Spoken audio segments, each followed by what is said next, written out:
दत्तां सदा हृदि श्रीकृष्णाय परब्रह्मणे नमः। व्यासं वसिष्ठनप्तारं शक्तेः पुत्रमकल्मषं पराशरात्मजं वन्दे जगत्तातं तपोनिधिं व्यासाय विष्णुरूपाय व्यासरूपाय विष्णवे नमो वै ब्रह्मनिधये वासिष्ठाय नमो नमः। अविकाराय शुद्धाय नित्याय परमात्मने सदैकरूपरूपाय विष्णवे प्रभविष्णवे सम्यग्ज्ञाय कलापेन कथा भारतेन च वेदाय नमो व्यासाय विष्णवे स्निग्धाम्बुदाभासं वेदव्यासमकल्मषं वेदव्यासं सरस्वत्या वासुदेवाख्यहम् चतुर्वदनो ब्रह्मा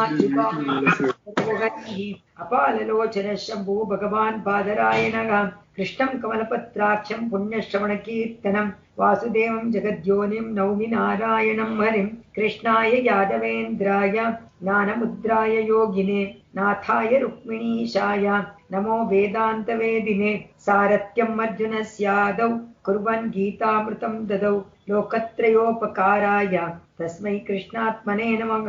सर्वोपनिषदो गावो दुग्धा गोपालनन्दनः पार्थो वत्सः सुधीर्भोक्ता दुग्धं गीतामृतं महत् प्रपन्नपारिजाताय स्तोत्रवेत्रैकपाणये ज्ञानमुद्राय कृष्णाय गीतामृतदुघे नमः।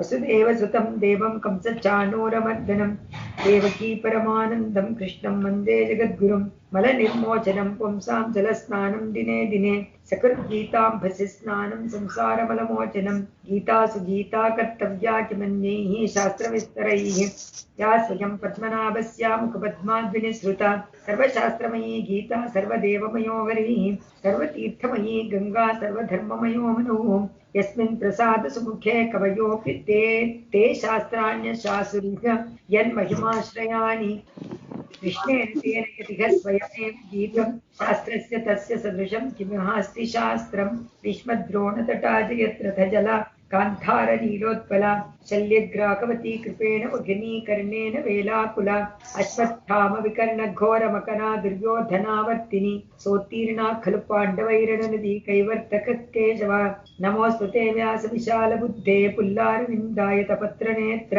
येन त्वया भारततैलपूर्णः प्रज्वालितो ज्ञानमयप्रदीपः पाराचर्यवत्सरोजं गीतार्थोत्कटं ज्ञानाख्यानककेसरं मरिकथा सम्बोधनाबोधितं लोके सज्जन षट्पदैर्हरहरः पेपीयमानं मुदा भुजाद्भारतपङ्कजं कलिमलप्रध्वंसिनः श्रेयसे मूकं करोति वाचालं पङ्गुं लङ्घयते गिरं यत्कृपातमहं वन्दे परमानन्दमाधवं यं ब्रह्मा वरुणेन्द्ररुद्रमरुतः स्तुन्वन्ति दिवैस्तवैः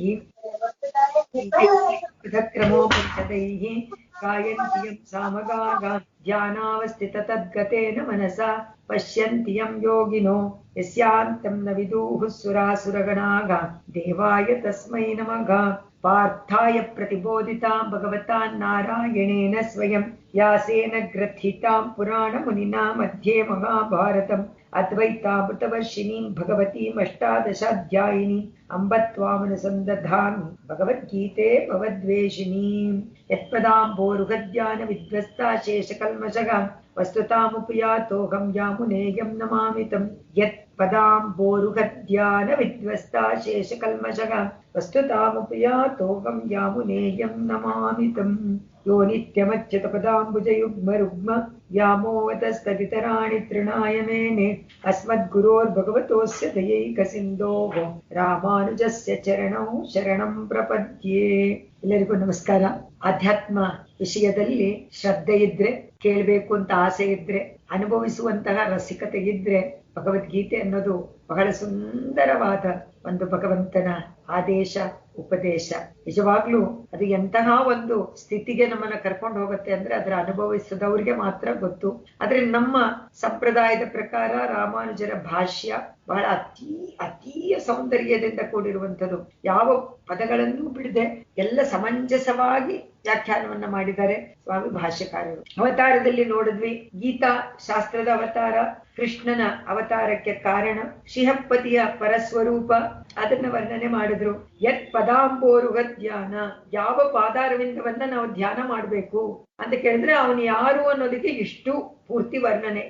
ಇದು ಪ್ರಸಿದ್ಧವಾಗಿ ಆ ಯಾಮುನರನ್ನ ಸೂಚನೆ ಮಾಡುವಂಥದ್ದು. ಸರ್ವೋತ್ಕೃಷ್ಟರಾದ ಆಚಾರ್ಯ ಇರ್ತಾನೆ, ಅವರು ಈ ಅಂಬೋರುಘ ಅಂದ್ರು. ಅಂದ್ರೆ ಭೋಗ್ಯತಮವಾದ ಭಗವಂತನ ಪಾದಾರವಿಂದವನ್ನ ಧ್ಯಾನ, ಅದಕ್ಕೋಸ್ಕರ ಆ ಪರಮಾತ್ಮನನ್ನ ವರ್ಣನೆ ಮಾಡೋದಕ್ಕೆ ಅವನ ಎಲ್ಲ ಪೂರ್ತಿ ವಿಭವ ಲೀಲೆ ಗುಣ ಎಲ್ಲವನ್ನೂ ವರ್ಣನೆ ಮಾಡಿದ್ರು. ಸೌಂದರ್ಯ ಸೌಶೀಲ್ಯಾದಿ ಗುಣಗಣ ವಿಷ್ಕಾರಣೇನ ಅಕ್ರೂರ ಮಾಲಾಕಾರಾದೀನ ಪರಮ ಭಾಗವತಾನ್ ಕೃತ್ವ ಪಾಂಡುತನೆಯ ಯುದ್ಧ ಪ್ರೋತ್ಸಾಹನ ಯಾಜೇನ ಅಂತ ಅಲ್ಲಿಗೆ ತಗೊಂಡ್ ಬಂದು ನಿಲ್ಸಿದ್ರು.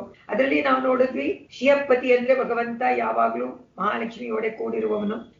ಏಹ ಪ್ರತ್ಯನೀಕ ಅಂದ್ರೆ ಯಾವ ಒಂದು ಹೇಯ ವಿರೋಧಿ ಸ್ವಭಾವ ಇಲ್ಲದವನು, ಅದರಿಂದ ವಿಕಾರ ಇಲ್ಲದವನು. ಚೇತನರಿಗೆ ಕ್ಲೇಶಗಳೆಲ್ಲ ಉಂಟು, ಆದ್ರೆ ಅವನಿಗೆ ಅದೇನು ಇಲ್ಲದವನು ಅಂತ ಸೂಚಿಸುತ್ತೆ.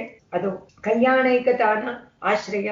ಆಮೇಲೆ ಅವನ ಸ್ವರೂಪ ಅದು ವಸ್ತು ಪರಿಚ್ಛೇದ್ಯ ರಾಹಿತ್ಯ, ಸಮಸ್ತ ವಸ್ತು ಸಾಮಾನಾಧಿಕರಣ್ಯ ಯೋಗತಾಧಿಕಂ ನ ಪುನಃ ಮಿತೋ ವಿರುದ್ಧ ವಿವಿಧ ವಸ್ತು ತಾದಾತ್ಮ್ಯಂ ಸ್ವ ವ್ಯತಿರಿಕ್ತ ಸಮಸ್ತ ವಸ್ತು ಮಿಥ್ಯಾತ್ವಂ ವಾ ತಯೋಗೋ ಅತ್ಯಂತ ಸಂಭಾವಿತತ್ವಾತ್ ಅಂತ ದೇಶ ಕಾಲ ಪರಿಚ್ಛೇದ ವಸ್ತು ಪರಿಚ್ಛೇದ ಇಲ್ಲ ಅಂತ ತಿಳಿಸುತ್ತೆ. ಸರ್ವದೇಶ ಸರ್ವಕಾಲ ವ್ಯಾಪಿತ್ವವನ್ನ ಸರ್ವಾಂತರ್ಯಾಮಿತ್ವವನ್ನ ತೋರಿಸೋಕ್ಕೋಸ್ಕರ ಅಂತ ಹೀಗೆ ಭಗವಂತನ ಎಲ್ಲವನ್ನೂ ವರ್ಣನೆ ಮಾಡಿ ಪರಬ್ರಹ್ಮ ಪುರುಷೋತ್ತಮೋ ನಾರಾಯಣ ಅಂತ ಪರಬ್ರಹ್ಮನೇ ನಾರಾಯಣ ಅಂತ ಅಲ್ಲಿ ಅದನ್ನ ಬಹಳ ಸುಂದರವಾಗಿ 3 ಪದಗಳ ಪರಮಾತ್ಮ ಸರ್ವ ಸಾಮಾನಾಧಿ ಕರಣ್ಯ ಸರ್ವ ವೈಲಕ್ಷಣ್ಯ ಸರ್ವಾಂತರ್ಯಾಮಿತ್ವ, ಇದು 3 ಪರಬ್ರಹ್ಮ ಪುರುಷೋತ್ತಮ ನಾರಾಯಣ ಅನ್ನುವ ಪದದಲ್ಲಿ ತೋರಿಸಿದ್ರು. ಅವನೇ ಯಾರನ್ನ ಧ್ಯಾನ ಮಾಡ್ಬೇಕೋ ಅವನು ಅಂತ.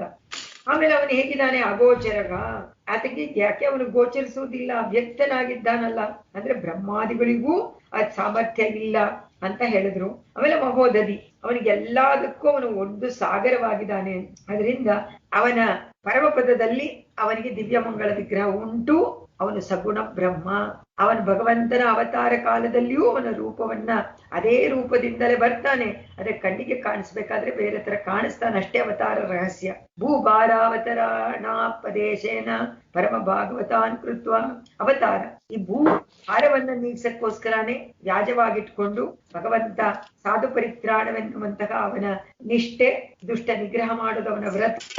ಅದರಿಂದ ಹಾಗೆ ಅವತಾರ ಮಾಡಿದ, ದಿವ್ಯ ಚೇಷ್ಟಿತಗಳನ್ನ ಮಾಡಿದ ಅಂತ ವರ್ಣನೆ ಮಾಡಿದ್ರು. ಪಾಂಡು ತನಗೆ ಯುದ್ಧ ಪ್ರೋತ್ಸಾಹ.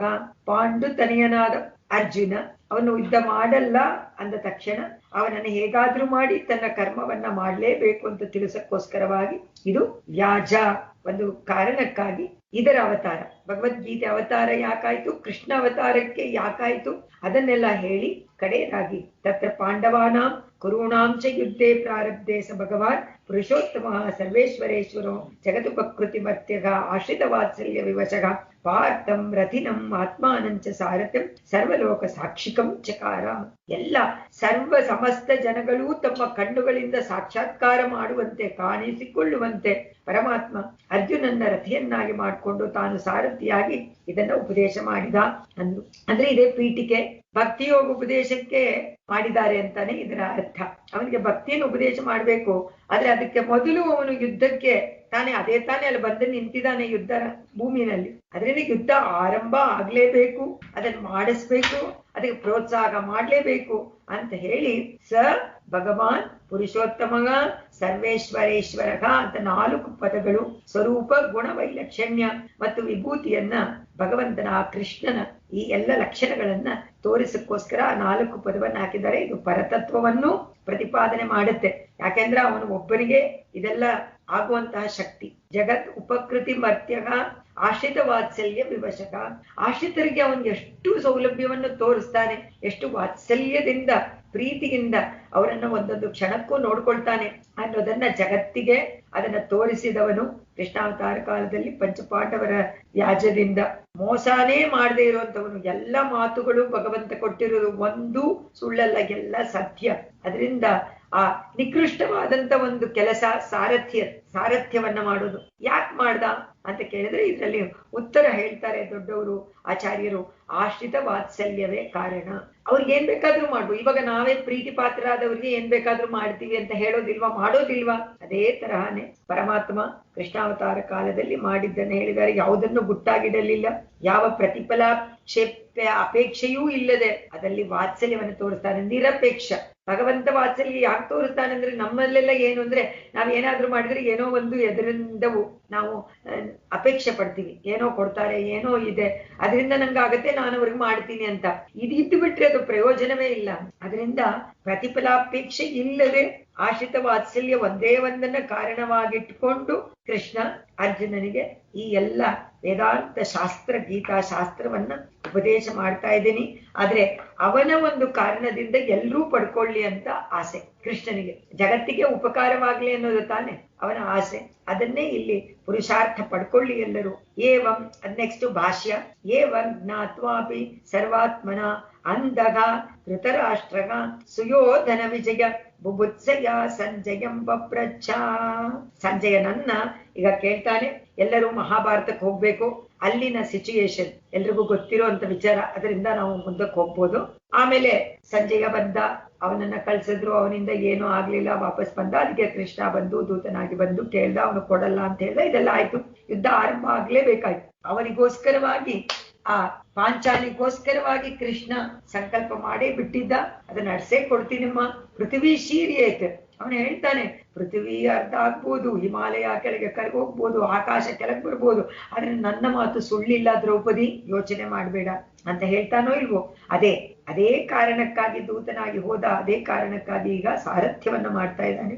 ಇದೆಲ್ಲ ಹೀಗೆ ತಿಳಿದಿದ್ರೂ ಕೂಡ, ಏವಂ ಜ್ಞಾತ್ವಾಪಿ, ಇದೆಲ್ಲ ಗೊತ್ತಿದ್ರೂ ಕೂಡ ಆ ಕುರುಡನಾದ ಧೃತರಾಷ್ಟ್ರ ಅಂತಾರೆ ಇದರಲ್ಲಿ, ಕುರುಡನಾದ ಧೃತರಾಷ್ಟ್ರ ಸುಯೋಧನ ವಿಜಯ, ಅಯ್ಯೋ ನನ್ನ ದುರ್ಯೋಧನಿಗೆ ವಿಜಯ ಆಗತ್ತಾ ಅನ್ನೋದನ್ನ ತಿಳ್ಕೊಳ್ಳಕ್ಕೆ ಇಚ್ಛೆ ಆಗಿದೆಪ್ಪ ಅಂತ ಹೇಳಿ ಸಂಜಯನನ್ನ ಪ್ರಶ್ನೆ ಮಾಡ್ತಾನೆ. ಏನಪ್ಪ ಆಗ್ತಾ ಇದೆ? ಇದು ಗೀತೋಪನಿಷತ್ ಪ್ರಾರಂಭ ಶ್ಲೋಕದ ಅವತಾರಿಕೆಯಲ್ಲಿ ಏನಂತ ಹೇಳಿದ್ರು, ಏವಂ ಜ್ಞಾತ್ವ ಅಂದ್ರೆ ಏನೇನು ಈ ವಿಷಯವನ್ನ ಹೇಳಿದ್ರು ಇದೆಲ್ಲ ಅವನಿಗೆ ಗೊತ್ತಂತೆ ಧೃತರಾಷ್ಟ್ರ. ರಾಮಾನುಜರು ಏನೇನು ಇವಾಗ ಪೀಠಿಕೆ ಹಾಕಿದ್ರು ಅದೆಲ್ಲ ಗೊತ್ತಿದೆ. ಅವರಿಗೆ ಹಿತ ಯಾವುದು, ಇಹಪರದಲ್ಲಿ ಏನು ಹಿತ ಅಂತ ಮನಸ್ಸಿನಿಂದಲೂ ಅವನಿಗೆ ಗೊತ್ತಿರ್ಲಿಲ್ವಾ ಅಂದ್ರು. ಕಣ್ಣಿನಿಂದ ಮಾತ್ರ ಅಲ್ಲ, ಮನಸ್ಸಿನಿಂದಲೂ ಗೊತ್ತಿರ್ಲಿಲ್ವಾ?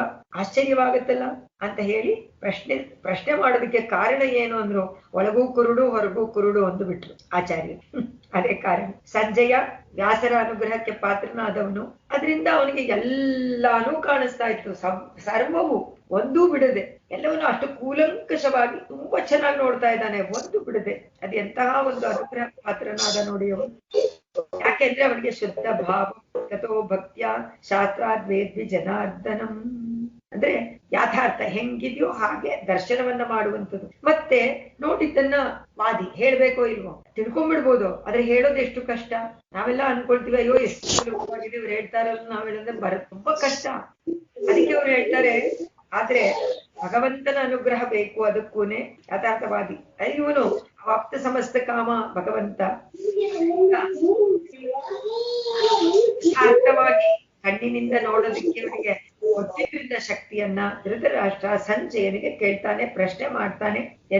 ಏನು ಅಂದ್ರೆ ಇದೇ ಯುದ್ಧದ ವೃತ್ತಾಂತ ಇವಾಗ ಆರಂಭ ಆಗ್ಬೇಕು. ಯುದ್ಧ ಯಾಕಾಯ್ತು ಅಂತ ಗೊತ್ತಿತ್ತು, ಕಾರಣಗಳು ಗೊತ್ತಿತ್ತು ಈ ಧೃತರಾಷ್ಟ್ರನಿಗೆ. ಅವ್ರು ಮಾಡಿದ್ದೇನು, ಕೌರವರು ಯಾವ ರೀತಿ ಅವರಿಗೆ ಕಷ್ಟವನ್ನ ಕೊಟ್ರು ಎಲ್ಲ ಗೊತ್ತಿದೆ. ಅವಮಾನ ಮಾಡಿದ್ದಾನೆ, ಕೊಡ್ಬೇಕಾಗಿದ್ದನ್ನ ಕೊಟ್ಟಿಲ್ಲ. ಆದ್ರೂ ಇಲ್ಲಿ ಆಸೆಯಿಂದ ಕೇಳ್ತಾನೆ. ಅದು ಗೀತಾ ಆರಂಭವಾಗತ್ತೆ. ಪ್ರಥಮೋಧ್ಯಾಯಗ, ಅದಕ್ಕೆ ಹೆಸರನ್ನ ಕೊಟ್ಟಿದ್ದಾರೆ ಅರ್ಜುನ ವಿಷಾದ ಯೋಗೋ ನಾಮ ಪ್ರಥಮೋಧ್ಯಾಯಗ. ಅದನ್ನ ಅವ್ರು ಕೊಟ್ಟಿಲ್ಲ, ಬೇರೆಯವರೆಲ್ಲ ಅದಕ್ಕೆ ಆ ಹೆಸರನ್ನ ಕೊಟ್ಟಿದ್ದಾರೆ. ಭಾಷ್ಯದಲ್ಲಿ ಅದನ್ನ ಉಲ್ಲೇಖ ಮಾಡಿಲ್ಲ ಭಗವದ್ ರಾಮಾನುಜರು. ಮೊದಲನೇ ಅಧ್ಯಾಯ ಮೂಲ. ಧೃತರಾಷ್ಟ್ರ ಉವಾಚ ಧರ್ಮಕ್ಷೇತ್ರೇ ಕುರುಕ್ಷೇತ್ರೇ ಸಮವೇತಾಯುತ್ಸವಗ ಮಾಮಕಾಗ ಪಾಂಡವಾಶ್ಚೈವ ಕಿಂ ಅಕುರ್ವತ ಸಂಜಯ. ಕಿಂ ಅಕುರ್ವತ ಸಂಜಯ. ಹೇ ಸಂಜಯ, ಧರ್ಮಕ್ಷೇತ್ರ ಧರ್ಮಕ್ಕೆ ಸ್ಥಾನವಾಗಿದೆಪ್ಪ. ಕುರುಕ್ಷೇತ್ರ ಎನ್ನುವಂತಹ ದಿವ್ಯ ಜಾಗ. ಯುತ್ಸವಗ ಯುದ್ಧ ಮಾಡಕ್ಕೆ ಎಲ್ಲರೂ ಬಂದಿದ್ದಾರೆ. ಎಲ್ಲರೂ ಯೋಧರೇನೆ ಅಲ್ಲಿ ಬಂದವರೆಲ್ಲ. ಯಾಕಂತಂದ್ರೆ ಸೈನಿಕರು ಅದೇ ಕೆಲಸ ಮಾಡ್ತಾ ಇದ್ದಾರೆ, ಅದಕ್ಕೋಸ್ಕರ ಬಂದಿದ್ದಾರೆ. ಸಮವೇತಾಗ ಎಲ್ಲ ವೇತಾಗ ಬಂದು ಸೇರ್ಕೊಂಡಿದಾರಲ್ಲ, ನಮ್ಮವರು ಸೇರಿದಾರಲ್ಲಪ್ಪ, ಪಾಂಡವರು ಸೇರಿದಾರಲ್ಲ, ಏನ್ ಮಾಡಿದ್ರು ಕ್ವಶನ್ ಮಾಡ್ತಾನೆ. ಇಬ್ರು ಸೇರಿದ್ದಾರೆ ಅನ್ನೋದು ಗೊತ್ತಲ್ಲ, ಹೋಗಿದ್ದಾರೆ ಅಂತ ಗೊತ್ತು ಧೃತರಾಷ್ಟ್ರನಿಗೆ. ಅದರಿಂದ ಪ್ರಶ್ನೆ ಮಾಡ್ತಾನೆ, ಏನಾಯ್ತು ಇದು ಪ್ರಶ್ನೆ ಮಾಡಬಹುದಾ? ಆಶ್ಚರ್ಯವಾಗಿತ್ತು, ಕೇಳಲೇಬೇಕಲ್ಲ. ಸಂಜೆಯ ಕಾಮೆಂಟ್ರಿ ಆರಂಭ ಮಾಡ್ಬೇಕು. ಸೊ ಅಲ್ಲಿ ಇರೋರು ಏನ್ ಮಾಡ್ತಾರೆ, ಅವ್ರಿಗೆ ನಾವು ಕ್ರಿಕೆಟ್ ಕಾಮೆಂಟ್ರಿನಲ್ಲೇ ನೋಡ್ತೀವಲ್ಲ, ಆಂಕರ್ ಯಾರೋ ಒಬ್ರು ಇರ್ತಾರೆ, ಅವ್ರು ಪ್ರಶ್ನೆ ಮಾಡ್ತಾರೆ, ತಕ್ಷಣ ಈಗ ಆಗ್ತಾ ಇದೆ ಅಂತ ಹೇಳ್ತಾರೆ. ಅವರನ್ನ ಪ್ರಶ್ನೆ ಮಾಡ್ತಾರೆ, ಅವರು ಈ ತರ ಆಗ್ತಾ ಇದೆ ಅಂತ ಕಾಮೆಂಟ್ರಿ ಆರಂಭ ಮಾಡ್ತಾರೆ. ಇವಾಗ ಸಂಜೆ ಕಾಮೆಂಟ್ರಿನ ಹೇಳ್ಬೇಕು, ಇವಾಗ ಶುರು ಮಾಡ್ಬೇಕು. ಏನ್ ಮಾಡಿದ್ರು? ಸಂಜಯುವಾಚ ದೃಷ್ಟ್ವಾ ತು ಪಾಂಡವಾನೀಕಂ ಯೂಢಂ ದುರ್ಯೋಧನಸ್ತದಾ ಆಚಾರ್ಯಮುಪಸಂಗಮ್ಯ ರಾಜಾ ವಚನಮಬ್ರವೀತ್. ಸಂಜಯ ಹೇಳ್ತಾನೆ, ತದಾತು ರಾಜ ದುರ್ಯೋಧನಗ, ಯಾರು ಅಂದ? ರಾಜ ದುರ್ಯೋಧನಗ, ನಮ್ಮ ಅರಸ ಇದಾನಲ್ಲಪ್ಪ, ನಿನ್ ಮಗ ಕುಮಾರ ದುರ್ಯೋಧನ. ಯೂಢಂ ಪಾಂಡವಾನೀಕಂ, ಯೂಢಂ ಅಂದ್ರೆ ವ್ಯೂಹ, ನಿಮ್ಗೆಲ್ಲ ಗೊತ್ತು. ಇವರನ್ನೆಲ್ಲ ನಿಲ್ಲಿಸೋದು, ಒಂದು ಯುದ್ಧದಲ್ಲಿ ಯಾರ್ಯಾರು ಮುಂದೆ ನಿಂತ್ಕೋಬೇಕು, ಯಾರ್ಯಾರು ಯಾವ ರೀತಿ ನಿಂತ್ಕೋಬೇಕು, ಈಗ ಎಲ್ಲಾನು ಒಂದು ಫಾರ್ಮೇಶನ್ಸ್ ಅದೆಲ್ಲ ಇದೆ. ಅದ್ರ ಪ್ರಕಾರವಾಗೇನೆ ಇದು ಧರ್ಮ ಯುದ್ಧವಾದ್ರಿಂದ ಹಾಗೆ ನಿಂತ್ಕೋಬೇಕು ಅಂತ ಇದೆ. ಅದರಿಂದ ಇವನು ಸಂಜಯ ಹೇಳ್ತಾನೆ, ನೋಡು ದುರ್ಯೋಧನ ವ್ಯೂಹಾಕಾರವಾಗಿ ಎಲ್ಲ ನಿಂತ್ಕೊಂಡಿದ್ದಾರೆ. ಪಾಂಡವಾನೀಕಂ, ಪಾಂಡವರ ಸೈನ್ಯವನ್ನ ನೋಡ್ತಾ ಇದ್ದಾನೆ. ಆಚಾರ್ಯ ಮುಪಸಂಗಮ್ಯ, ಎದುರುಗಡೆ ಎಲ್ಲ ನಿಂತಿದ್ದಾರೆ, ಪಾಂಡವರ ಸೈನ್ಯ ನಿಂತಿದೆ. ದುರ್ಯೋಧನ ನೋಡದ್ನಂತೆ, ಎಲ್ಲಾರನ್ನೂ ನೋಡ್ದ. ಆಚಾರ್ಯ ದ್ರೋಣರನ್ನ ಸಮೀಪಕ್ಕೆ ಹೋದ. ಉಪಸಂಗಮ್ಯ, ಆಚಾರ್ಯರು ದ್ರೋಣರು ಅವರ ಬಳಿನಲ್ಲಿ ಹೋದ. ಉಪಸಂಗಮ್ಯ ವಚನಮಬ್ರವೀತ್, ಅವರ ಬಳಿನಲ್ಲಿ ಹೋಗಿ ಈ ಮಾತನ್ನ ಹೇಳ್ದ. ಏನಂತ ಕೇಳ್ತಾನೆ ದುರ್ಯೋಧನ? ದ್ರೋಣಾಚಾರ್ಯರ ಸಮೀಪಕ್ಕೆ ಹೋದವನು ಪ್ರಶ್ನೆ ಮಾಡ್ತಾನೆ ನೋಡಿ, ಬಹಳ ಆಶ್ಚರ್ಯವಾದ ಒಂದು ಪ್ರಶ್ನೆಯನ್ನ ಅವರ ಆಚಾರ್ಯನಲ್ಲಿ ಕೇಳ್ತಾನೆ. ಅದನ್ನೇ ಇಲ್ಲಿ ಹೇಳ್ತಾರೆ. ಪಶ್ಯೈತಾಂ ಪಾಂಡು ಪುತ್ರಾಣಂ ಆಚಾರ್ಯ ಮಹತೀಂ ಚ ಮೂಂ ಯೂಢಾಂ ದ್ರುಪದ ಪುತ್ರೇಣ ತವ ಶಿಷ್ಯೇಣ ಧೀಮತ. ಆಚಾರ್ಯರೇ, ಹಾಗೆ ಸಂಬೋಧನೆ ದ್ರೋಣರಿಗೆ. ದ್ರೋಣಾಚಾರ್ಯರೇ, ಈ ಸಮಯದಲ್ಲಿ ನಿಮ್ಮ ಶಿಷ್ಯನು ತುಂಬಾ ಬುದ್ಧಿವಂತನೂ ಆದ ದ್ರುಪದ ಪುತ್ರ ಇದ್ದಾನೆ. ದ್ರುಪದ ಪುತ್ರೇಣ ತವ ಶಿಷ್ಯೇಣ, ನಿಮ್ಮ ಶಿಷ್ಯರಲ್ವಾ ಅವರು. ದ್ರುಪದ ಪುತ್ರನಾದ ದೃಷ್ಟದ್ಯುಮ್ನ. ವ್ಯೂಢಾಂ, ನೋಡಿ ಎಲ್ಲ ವ್ಯೂಹಾಕಾರವಾಗಿ ವ್ಯೂಹ ನಿಂತ್ಕೊಂಡಿದ್ದಾರೆ. ಪಾಂಡುಪುತ್ರಾಣ, ಪಾಂಡುಪುತ್ರರು. ಏತಾಂ, ಹೇಗಿದೆ? ಮಹತೀಂ ಚಮು, ಏನಪ್ಪ ದೊಡ್ಡ ಸೈನ್ಯನಲ್ಲ ನೋಡ್ರಿ ಆಚಾರ್ಯರೇ, ನೋಡಿದ್ರ ಅಂತ ಕೇಳ್ತಾರೆ. ಈ ದೊಡ್ಡ ಸೈನ್ಯನ್ನ ನೋಡಿ ಆಚಾರ್ಯರಲ್ವಾ, ಯಾವಾಗ್ಲೂ ಮರ್ಯಾದೆ ಕೊಡ್ಬೇಕು, ಆದ್ರೆ ಇಲ್ಲಿ ನೋಡು ಅಂತಾನೆ ಕೊಟ್ಬಿಟ್ಟಿದ್ದಾರೆ. ಅಬ್ರವೀತ್ ವಚನಮಬ್ರವೀತ್ ದೃಷ್ಟ್ವಾ ತು ಉಪಸಂಗಮ್ಯ ಪಶ್ಯೈತಾಂ ಪಾಂಡುಪುತ್ರಾಣಂ ತವ ಶಿಷ್ಯೇಣ ಧೀಮತ. ಈ ತರಹ ಹೇಳ್ಬಿಟ್ಟು ತಕ್ಷಣ ಮುಂದಕ್ಕೆ ಹೇಳ್ತಾನೆ, ಅತ್ರ ಶೂರ ಮಹೇಶ್. ಇದು 3 ಶ್ಲೋಕಗಳು ಎಲ್ಲರ ಹೆಸರುಗಳನ್ನ ಹೇಳುವಂಥದ್ದು ದುರ್ಯೋಧನ. ಅತ್ರ ಶೂರ ಮಹೇಶ್ವಾಸ ಭೀಮಾರ್ಜುನ ಸಮಾಯುಧಿ ಯುಯುಧಾನೋ ವಿರಾಟಶ್ಚ ದ್ರುಪದಶ್ಚ ಮಹಾರಥಗ ದುಷ್ಟಕೇತುಶ್ಚೇಕಿತಾನಘ ಕಾಶೀರಾಜಶ್ಚ ವೀರ್ಯವಾನ್ ಪುರುಜಿತ್ ಕುಂತಿ ಭೋಜಶ್ಚ ಶೈತ್ಯಶ್ಚ ನರಪುಂಗವಗ ಯುಧಾಮನ್ಯುಶ್ಚ ವಿಕ್ರಾಂತಕ ಉತ್ತಮೌಜಾಶ್ಚ ವೀರ್ಯವಾನ್ ಸೌಭದ್ರೋ ದ್ರೌಪದೇಯಾಶ್ಚ ಸರ್ವಯೇವ ಮಹಾರಥಾಗ. ಅಷ್ಟು ಎಲ್ಲರ ವಿಚಾರವಾಗಿ ಹೇಳ್ತಾನೆ. ಇವರೆಲ್ಲರೂ ಮಹಾರಥರುಗಳಿದಾರಲ್ಲಪ್ಪ. ದ್ರೌಪದಿ ಮಕ್ಕಳಿದ್ದಾರೆ, ಸೌಭದ್ರೆಯ ಮಗ ಇದ್ದಾನೆ, ಸುಭದ್ರೆ ಮಗ ಅಭಿಮನ್ಯು. ವೀರ್ಯರುಗಳು ಎಲ್ಲರೂ ಪರಾಕ್ರಮಶಾಲಿಗಳೇ, ಎಲ್ಲರೂ ಔಜಸ್ ಅಂದ್ರೆ ಶಕ್ತಿ. ಎಷ್ಟು ಹೇಗಿದರೆ ಉತ್ತಮವಾದ ತೇಜಸ್ಸಿನಿಂದ ಶಕ್ತಿಯಿಂದ ಕೂಡಿರುವಂತವರು ಯಾರ್ಯಾರಿದ್ದಾರೆ ಆ ಸೇನೆಯಲ್ಲಿ ನೋಡಿದ್ರ? ಅತ್ರ ತತ್ರ ಅತ್ರ ಕುತ್ರ ಯತ್ರ, ಇದೆಲ್ಲ ಸಂಸ್ಕೃತ ಪದಗಳಲ್ವಾ. ಅತ್ರ ಅಂದ್ರೆ ಅಲ್ಲಿ, ಕುತ್ರ ಅಂದ್ರೆ ಎಲ್ಲಿ, ಅದನ್ನ ಕೇಳ್ಬೇಕಲ್ಲ. ಅತ್ರ ಆ ಸೈನ್ಯದಲ್ಲಿ, ಯಾರ ಸೈನ್ಯ? ಪಾಂಡವ ಸೈನ್ಯದಲ್ಲಿ. ಶೂರಾಗ ಮಹೇಶ್ವಾಸಾಗ, ಪರಾಕ್ರಮಶಾಲಿಗಳು, ಎಲ್ಲ ದೊಡ್ಡ ದೊಡ್ಡ ಬಿಲ್ಲುಗಳನ್ನೆಲ್ಲ ಇಟ್ಕೊಂಡಿದ್ದಾರೆ. ಯುಧಿ ಭೀಮಾರ್ಜುನ ಸಮಾಗ, ಯುದ್ಧ ಮಾಡೋದ್ರಲ್ಲಿ ಭೀಮನಿಗೂ ಅರ್ಜುನರಿಗೂ ಸಮನಾಗಿದ್ದಾರೆ. ಅವ್ರು ಯಾರು ಗೊತ್ತಾ? ಸಾತ್ಯಕಿ. ಯುಗಿದಾನ ಅಂದ್ರೆ ಸಾತ್ಯಕಿ. ವಿರಾಟಸ್ಯ ವಿರಾಟ ರಾಜ, ಮಹಾರಥ ನಾದ ದ್ರುಪದ ಇದ್ದಾನೆ. ದುಷ್ಟಕೇತುಶ್ಚೇಕಿತಾನಗ, ದುಷ್ಟಕೇತು ಚೇಕಿತಾನ ವೀರ್ಯವಾನ್ ಪರಾಕ್ರಮಶಾಲಿಯಾದ ಕಾಶಿರಾಜ. ಪುರುಜಿತ್ತು ಮತ್ತೆ ಕುಂತಿ ಭೋಜ, ನರಶ್ರೇಷ್ಠನಾದ ಶೈಬ್ಯ, ಶೂರನಾದ ಯುಧಾಮನ್ಯು, ಎಲ್ಲ ಪಾಂಡವರ ಕಡೆಯಲ್ಲಿ ಇರೋರ ಹೆಸರನ್ನೆಲ್ಲ ದುರ್ಯೋಧನ ನೋಡಿ ನೋಡಿ ನೋಡಿದ್ಯಾ, ಅವನನ್ನ ನೋಡಿದ್ಯಾ ಎಲ್ಲ ಗೊತ್ತಲ್ಲ. ಎಲ್ರು ಇವ್ರಿಗೆ ಸಂಬಂಧಿಕರು ತಾನೆ. ಇದಾಮನ್ಯು ವೀರ್ಯವಾನ್ ಉತ್ತಮ ಔಜಸ್ಸ, ಉತ್ತಮ ಔಜಸ್ಸ ಎನ್ನುವಂತವರು ಸೌಭದ್ರೆಯ ಮಗನಾದ ಅಭಿಮನ್ಯು, ದ್ರೌಪದಿ ಮಕ್ಕಳು ಸರ್ವಯೇವ ಮಹಾರಥಾಗ, ಎಲ್ರೂ ಇದಾಲಪ್ಪ ಆಚಾರ್ಯರೇ ಅಂತ ಹೇಳಿ ಎಲ್ಲರನ್ನು ಪಟ್ಟಿ ಮಾಡ್ತಾನೆ ದುರ್ಯೋಧನ. ಅವ್ರನ್ನ ಕೇಳ್ತಾನೆ, ಪಾಂಡವ ಸೈನ್ಯದಲ್ಲಿ ಇವರೆಲ್ಲ ಬಿಲ್ಲುಗಾರರುಗಳು, ಯುದ್ಧದಲ್ಲಿ ಪ್ರವೀಣರುಗಳು, ಶೂರರು, ಇವರೆಲ್ಲ ಇಷ್ಟು ಜನ ಇದಾರಲ್ಲಪ್ಪ, ಇವರೆಲ್ಲರೂ ಮಹಾರಥರೇ ಆಗಿದಾರಲ್ಲ ಅಂತ ಹೇಳಿ ಯದುವಂಶದ ಸಾತ್ಯಕಿ 10,000 ಬಿಲ್ಲುಗಾರರು ಎದುರಿಗೆ ನಿಂತ್ಕೊಂಡ್ರೆ ಒಬ್ಬನೇ ಯುದ್ಧ ಮಾಡಕ್ಕೆ ಸಮರ್ಥನಂತೆ. ಮಹಾರಥ ಅಂತ ಹೆಸರು ಅಂತಹ ಪ್ರವೀಣನಿಗೆ. 10,000 ಬಿಲ್ಲುಗಾರರು ಇರ್ಬೇಕಂತೆ ಎದುರುಗಡೆನಲ್ಲಿ, ಇವನು ಒಬ್ಬನೇ ಯುದ್ಧ ಮಾಡ್ಬೇಕಂತೆ.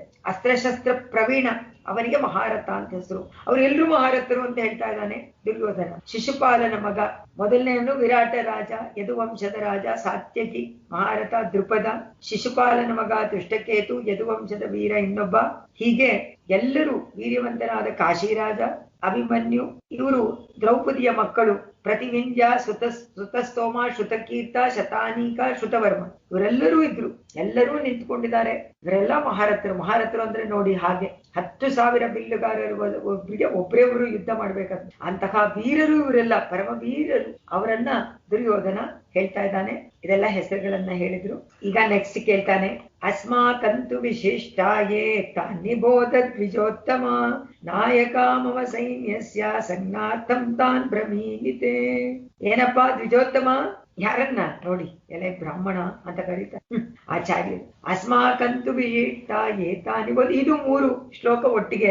ಯಾತಕ್ಕೆ ಅಂದ್ರೆ ಎಲ್ಲದರಲ್ಲೂ ಅದನ್ನೇ ಹೇಳ್ತಾ ಇದ್ದಾರೆ. ದ್ವಿಜೋತ್ತಮ ಅಸ್ಮಾಕಂತು, ನಮ್ಮ ಪಕ್ಕದಲ್ಲಿ. ಈಗ ಅವ್ರ ಪಕ್ಕದಲ್ಲೆಲ್ಲ ಹೇಳ್ಬಿಟ್ನೋ ಇಲ್ವೋ, ಈಗ ಮನಸ್ಸಿನಲ್ಲಿ ಒಂದು ಕೊರತೆ ಜಾಸ್ತಿ ಉಂಟಾಯ್ತು. ಓಹೋ, ಇವರೆಲ್ಲ ಭಾರತಗಳು ಇಷ್ಟು ಜನ ಇದಾರಲ್ಲ, ನಮ್ಮಲ್ಲಿ ಯಾರಿದ್ದಾರೆ ಕಂಪ್ಯಾರಿಸನ್. ಮೊದ್ಲೇ ಗೊತ್ತಿಲ್ವಾ ಅವ್ರಿಗೆ? ಚೆನ್ನಾಗ್ ಗೊತ್ತು ಯಾರ್ಯಾರಿದ್ದಾರೆ, ಯಾರ್ಯಾರು ಯುದ್ಧಕ್ಕೆ ಬರ್ತಾರೆ, ಎಲ್ಲಾನು ಗೊತ್ತಿದೆ. ಆದ್ರೂ ದುರ್ಯೋಧನ ಅವ್ರನ್ನ ಕೇಳ್ತಾರೆ, ನಮ್ಮವರಲ್ಲಿ ವಿಶಿಷ್ಟಾಗ ಯಾರು ಮುಖ್ಯಸ್ಥರು ಗೊತ್ತಾ? ಪ್ರಧಾನರಾದವ್ರು ಯಾರು ಗೊತ್ತಾ?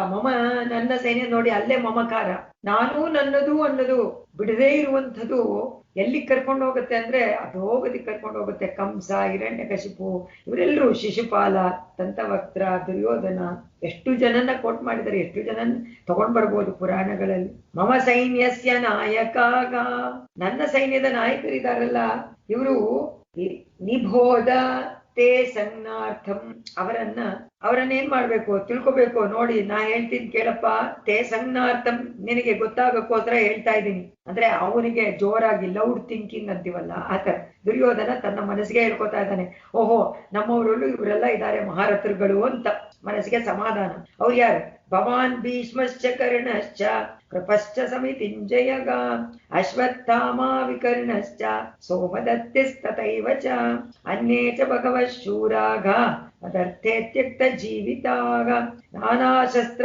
ಪ್ರಹರಣಾಗ ಸರ್ವೇ ಯುದ್ಧ ವಿಶಾರದಾಗ.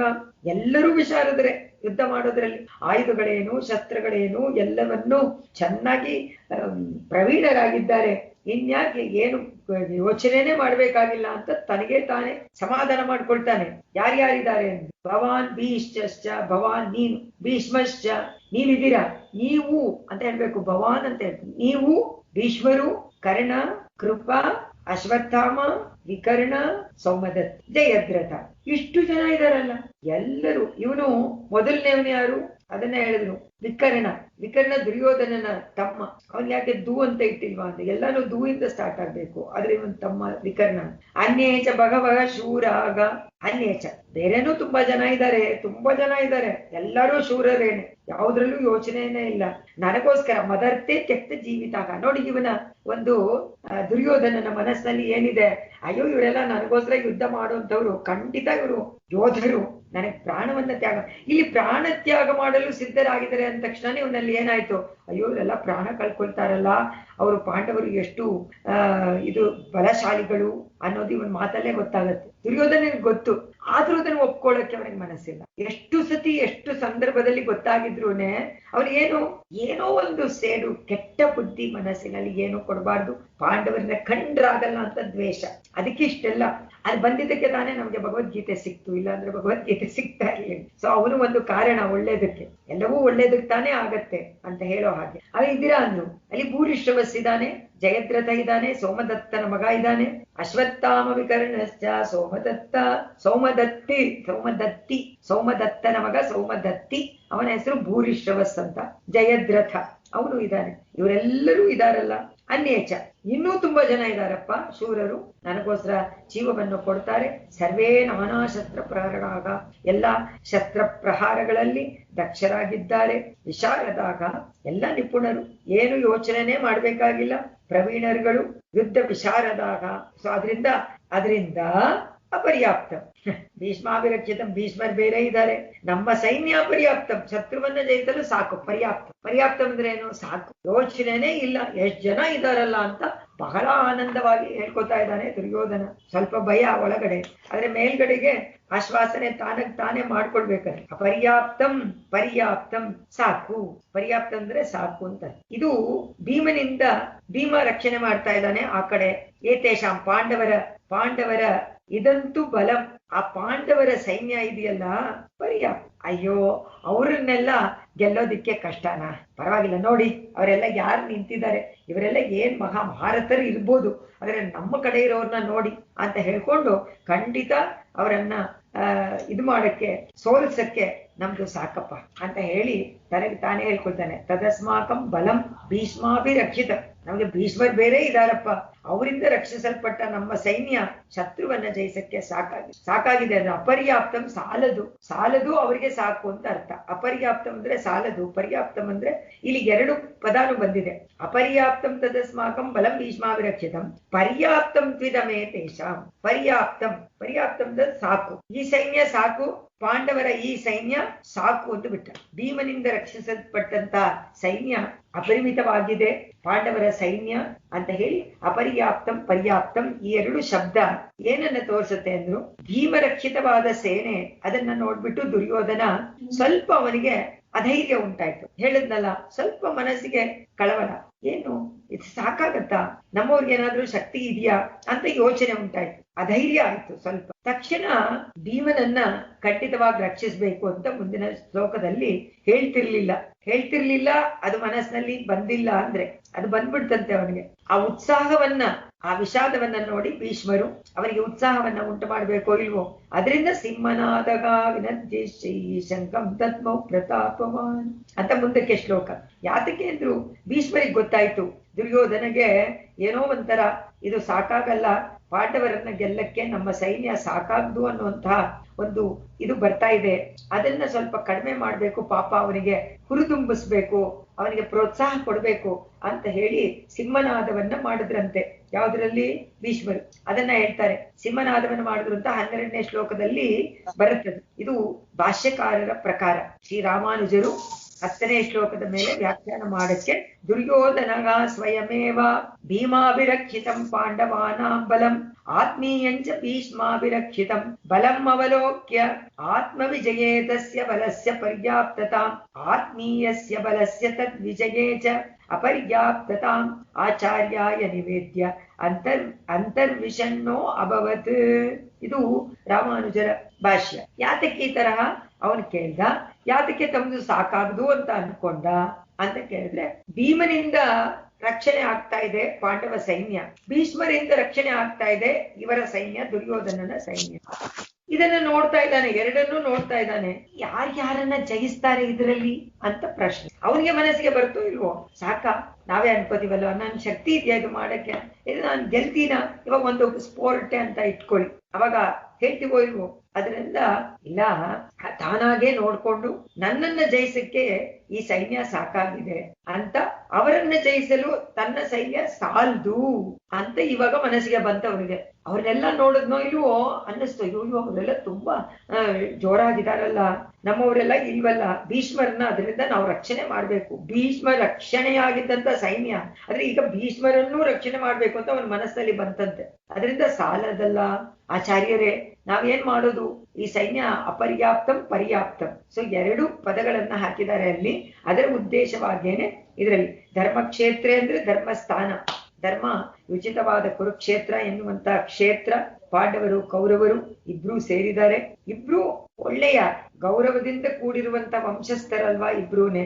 ಆದ್ರೂನೆ ದುರ್ಯೋಧನ ತನಗೆ ವಿಜಯ ಸಿಗಬೇಕು, ಗಳಿಸಬೇಕು ಅಂತ ದುರ್ಯೋಧನ ಯಾರ್ ಗೆಲ್ಬಹುದು ಅಂತ ಧೃತರಾಷ್ಟ್ರನನ್ನ ಪ್ರಶ್ನೆ ಮಾಡಿದ್ನಂತೆ. ದೃಷ್ಟ್ವಾ ತೂ ತೂ ಅಂತ ಹಾಕಿದ್ದಾರೆ. ಅದರಿಂದ ಪಾಂಡವರ ಸೈನ್ಯವನ್ನ ನೋಡ್ಬಿಟ್ಟು ಅವನಿಗೆ ಧೈರ್ಯ ಕುಂದು ಬಿಡ್ತಂತೆ, ಭಯ ಉಂಟಾಯ್ತಂತೆ ದುರ್ಯೋಧನನಿಗೆ. ಎಷ್ಟು ಅರ್ಥಗಳು ಬರೀತಾರೆ ಇದರಲ್ಲಿ, ಸ್ವಲ್ಪ ಕಷ್ಟ ಆಯ್ತಂತೆ ಮನಸ್ಸಿಗೆ. ಸಂಜ್ಞಾರ್ಥಂ, ಸಂಜ್ಞೆ ಅಂದ್ರೆ ಸಂಜ್ಞೆಯನ್ನ ಮಾಡೋದು, ಹೇಳೋದು. ಅದಕ್ಕೋಸ್ಕರ ಇವರಲ್ಲಿ ಹೋಗ್ಬಿಟ್ಟು ದ್ರೋಣರಲ್ಲಿ ಈ ತರ ಹೇಳ್ತಾ ಇದ್ದಾನೆ, ಇವರಿದ್ದಾರೆ ಅವರಿದ್ದಾರೆ ಇವರಿದ್ದಾರೆ ಅಂತ.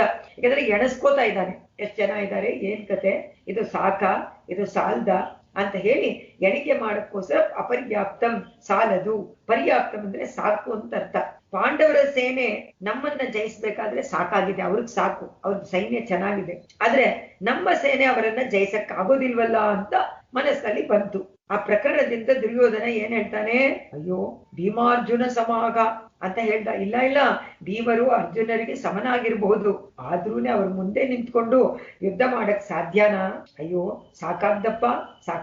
ಮಹತೀಂ ಚಮೂಮ್ ಅಂತಾರೆ, ಮಹಾ ಅಂತ. ಇಲ್ಲಿ ಚಮೂಮ್ ಅಂದ್ರೆ ಸೈನ್ಯ, ದೊಡ್ಡ ಸೈನ್ಯ ಪಾಂಡವರದು, ಹೇಗೆ ಗೆಲ್ಲಕ್ಕಾಗತ್ತೆ ಅಂತ ಮನಸ್ಸಿನಲ್ಲಿ ಯೋಚನೆ ಮಾಡ್ಕೊಂಡು ತಕ್ಷಣ ಹೇಳ್ತಾನೆ, ಸರ್ವಯೇವ ಮಹಾರಥಾಗ, ಎಲ್ರೂ ಕೂಡ ಏನು ಬಲಶಾಲಿಗಳು ಅಂತ ಹೇಳಿ ತನ್ನ ಸೇನೆ ಬಗ್ಗೆ ಏನಂತ ಹೇಳ್ತಾರೆ, ಮದರ್ತೆ ತೆಕ್ತ ಜೀವಿತಾಗ, ಈ ಪ್ರಾಣ ಕೊಟ್ಬಿಡ್ತಾರೆ ಅಂತ ಹೇಳ್ತಾನೆ. ಅಂತ ಅರ್ಥ ಇವರೆಲ್ಲ ಸತ್ತೋಗ್ತಾರೆ ಅಂತ ಅರ್ಥ. ಸೊ ಈಗಲೇ ನಿಶ್ಚಯ ಮಾಡ್ಕೊಂಡ್ಬಿಟ್ಟ ದುರ್ಯೋಧನ, ನಾವು ಗೆಲ್ಲೋದಿಲ್ಲ ಅಂತ. ಇದು ಮೂರ್ಖತನ. ಇದು ಏನು ಅಂತಂದ್ರು, ಇದು ಪೆಸಿಮಿಸಂ ಯಾಕೆ ಬರುತ್ತೆ, ನಮಗ್ ಶಕ್ತಿ ಇಲ್ಲ ಅಂದಾಗ ಬರುತ್ತೆ. ಸೊ ಇದು ಮಾಡ್ಬೋದಾ ಈ ತರ ಅಂದ್ರೆ ಇದು ತಪ್ಪು.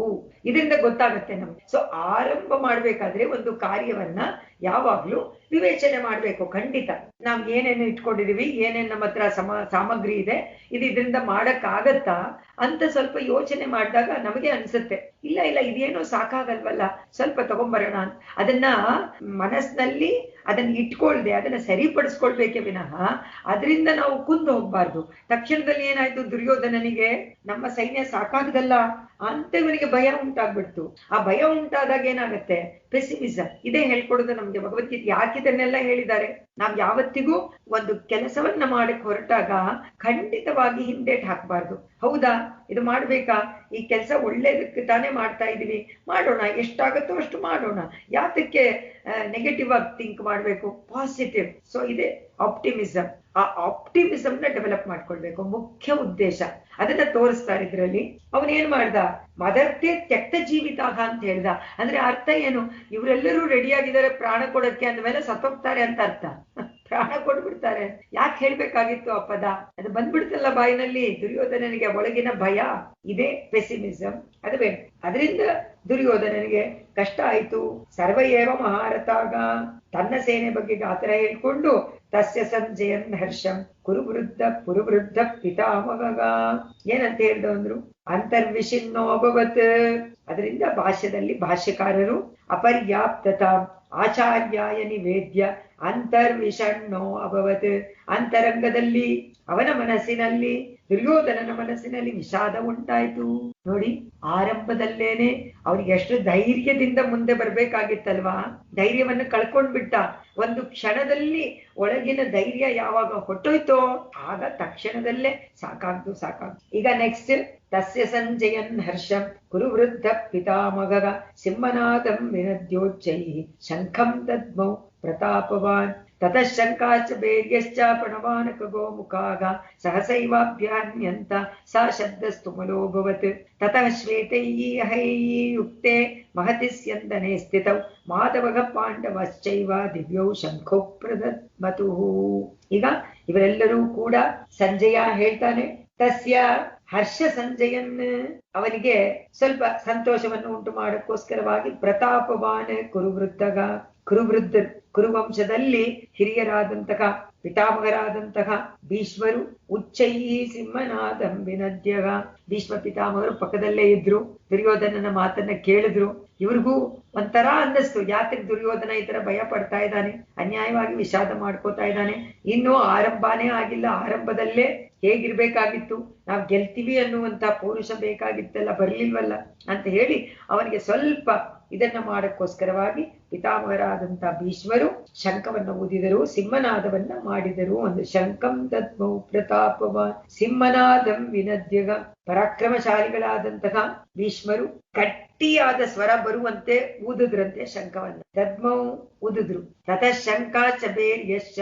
ಸೊ ಇವ್ರು ಯಾವಾಗ, ಇವರೇ ತಾನೆ ಸೇನಾಪತಿ, ಅವ್ರು ಯಾವಾಗ್ಲೂ ಮುಂದೆ ತಾನೆ ತಾತ, ಅವ್ರಿಗೆ ಹೇಳಿದಂತೆ ಎಲ್ರು ಕೇಳುವಂತವ್ರು.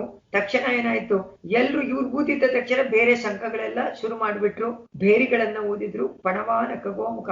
ಪಣವ, ಅನಕ, ಗೋಮುಖ ಎಂಬ ವಾದ್ಯ, ಇದೆಲ್ಲ ವಾದ್ಯಗಳ ಹೆಸರು. ಆ ವಾದ್ಯಗಳನ್ನೆಲ್ಲ ಸಂಪೂರ್ಣವಾಗಿ ಎಲ್ರೂ ಇಟ್ಕೊಂಡಿರೋರೆಲ್ಲ ಮಾಡಕ್ ಶುರು ಮಾಡಿದ್ರು, ಗಾನ ಮಾಡಕ್ಕೆ. ಶಂಕಾಗ ಬೇರ್ಯಶ್ಚ ಗೋಮುಖಾಗ ತತಃ ಶ್ವೇತ ಈಹೈರ್ಯುಕ್ತೆ ಮಹತಿ ಸ್ಯಂದನ ಸ್ಥಿತವು.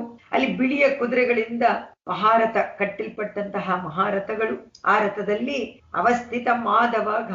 ಮಾಧವಗ, ಮಾಧವ ಶ್ರೀಕೃಷ್ಣ, ಮಾಧವ ಅಂದ್ರೆ ಮಹಾಲಕ್ಷ್ಮಿ, ನಾವು ಶ್ರೀ ಬರ್ಲೇಬೇಕಲ್ಲ, ಆ ಶ್ರೀಕೃಷ್ಣ. ಪಾಂಡವಗ ಏವಚ ದಿವ್ಯೌ ಶಂಖೌ ಪ್ರದದ್ಮತು. ಪಾಂಡವ ಅರ್ಜುನ, ಕೃಷ್ಣನು ಅರ್ಜುನನು ಇಬ್ರು ಕೂಡ ತಮ್ಮ ತಮ್ಮ ಶಂಖಗಳನ್ನ ಊದಿದ್ರು. ಇಲ್ಲಿ ಅದೇ ಬರೀತಾರೆ, ಅವ್ರದ್ದು ಯಾವ್ದಪ್ಪ ಅಂದ್ರೆ ದಿವ್ಯವು, ದಿವ್ಯ ಶಂಖ. ಇವ್ರದೆಲ್ಲ ಸಾಮಾನ್ಯ ಶಂಖಗಳು, ಆದ್ರೆ ಇವ್ರದ್ದು ಏನು ಅಂತಂದ್ರು ದಿವ್ಯವು ಶಂಖವು ಎರಡು ಎಲ್ಲ ದ್ವಿತೀಯ ಇದರಲ್ಲಿದೆ. ಹೇಳಿದ್ರು ಅಲೌಕಿಕವಾದ ಶಂಖಗಳನ್ನ ಕೃಷ್ಣನು ಅರ್ಜುನನು ಊದಿದ್ರು. ಕೃಷ್ಣನದು ಪಾಂಚಜನ್ಯಂ ಋಷಿಕೇಶೋ ದೇವದತ್ತಂ ಧನಂಜಯ. ಅದನ್ನ ಮುಂದಕ್ಕೆ ವರ್ಣನೆ ಮಾಡಿದ್ರು. ಏನ್ ಹೆಸರು ಇವ್ರಿಗೆ ಮಾತ್ರ ಹೇಳ್ಬಿಟ್ರಿ ನೀವು, ಪಣವ, ಅನಕ, ಗೋಮುಖ ಅಂತೆಲ್ಲ, ಮತ್ತೆ ಇವ್ರದ್ದು ಯಾಕೆ ಹೇಳಲಿಲ್ಲ ಅಂತ ಕೇಳಿದ್ರೆ ಇಲ್ಲಿ ಹೇಳ್ತಾರೆ, ಕೃಷ್ಣನದ್ದು ಪಾಂಚಜನ್ಯ, ಧನಂಜಯನದ್ದು ಕೃಷ್ಣನದ್ದು ಪಾಂಚಜನ್ಯ, ಧನಂಜಯನದ್ದು ದೇವದತ್ತ. ದೇವದತ್ತ ಭೀಮಕರ್ಮ ವೃಕೋದರಗ. ಭೀಮಕರ್ಮ ಭಯಂಕರ ಕರ್ಮವನ್ನ ಮಾಡುವಂತಹ ಭೀಮ. ಮಹಾಶಂಕಂ ಪೌಂಡ್ರಂ. ಪೌಂಡ್ರ ಎನ್ನುವಂತಹ ದೊಡ್ಡ ಶಂಖವನ್ನ ತಗೊಂಡು ಊದಿದ್ನಂತೆ. ಈಗ ಎಲ್ಲಾ ಕಡೆನಲ್ಲೂ ಶಬ್ದಗಳು ಕೇಳಿಸ್ತಾ ಇದೆ. ಏನು ಋಷಿಕೇಶ, ತುಂಬಾ ಮುಖ್ಯವಾದ ಇಲ್ಲಿ ಕೃಷ್ಣನ ನಾಮಗಳನ್ನ ನೀವು ಪಟ್ಟಿ ಮಾಡ್ಕೊಳ್ಬಹುದು ಒಂದು ಕಡೆಯಲ್ಲಿ. ಕೃಷ್ಣನದ್ದು ಅರ್ಜುನನದ್ದು. ಕೃಷ್ಣನನ್ನ ಏನಂತ ಕರೆದಿದ್ದಾರೆ, ಅರ್ಜುನ ಕೃಷ್ಣನನ್ನ ಏನ್ ಕರೀತಾನೆ, ಕೃಷ್ಣ ಅರ್ಜುನನಿಗೆ ಹೇಗೆ ಸಂಬೋಧನೆ ಮಾಡ್ತಾನೆ, ಇದನ್ನೆಲ್ಲ ಪಟ್ಟಿ ಮಾಡ್ಕೊಂಡ್ರೆ ಒಂದು ಅಷ್ಟೋತ್ತರ ಶತನಾಮಾವಳಿ ಮಾಡ್ಬೋದು, ಮಾಡಿದ್ದಾರೆ. ಅವನು ಹೇಳ್ತಾ ಇಲ್ಲಿ ಋಷಿಕ ಅಂದ್ರೆ ಇಂದ್ರಿಯ, ಇಂದ್ರಿಯಕ್ಕೆ ಈಶನಾದಂತಹ, ಅದನ್ನ ಪ್ರೇರೇಪಣೆ ಮಾಡುವಂತನು ಪರಮಾತ್ಮ ಇಂದ್ರಿಯಗಳನ್ನ.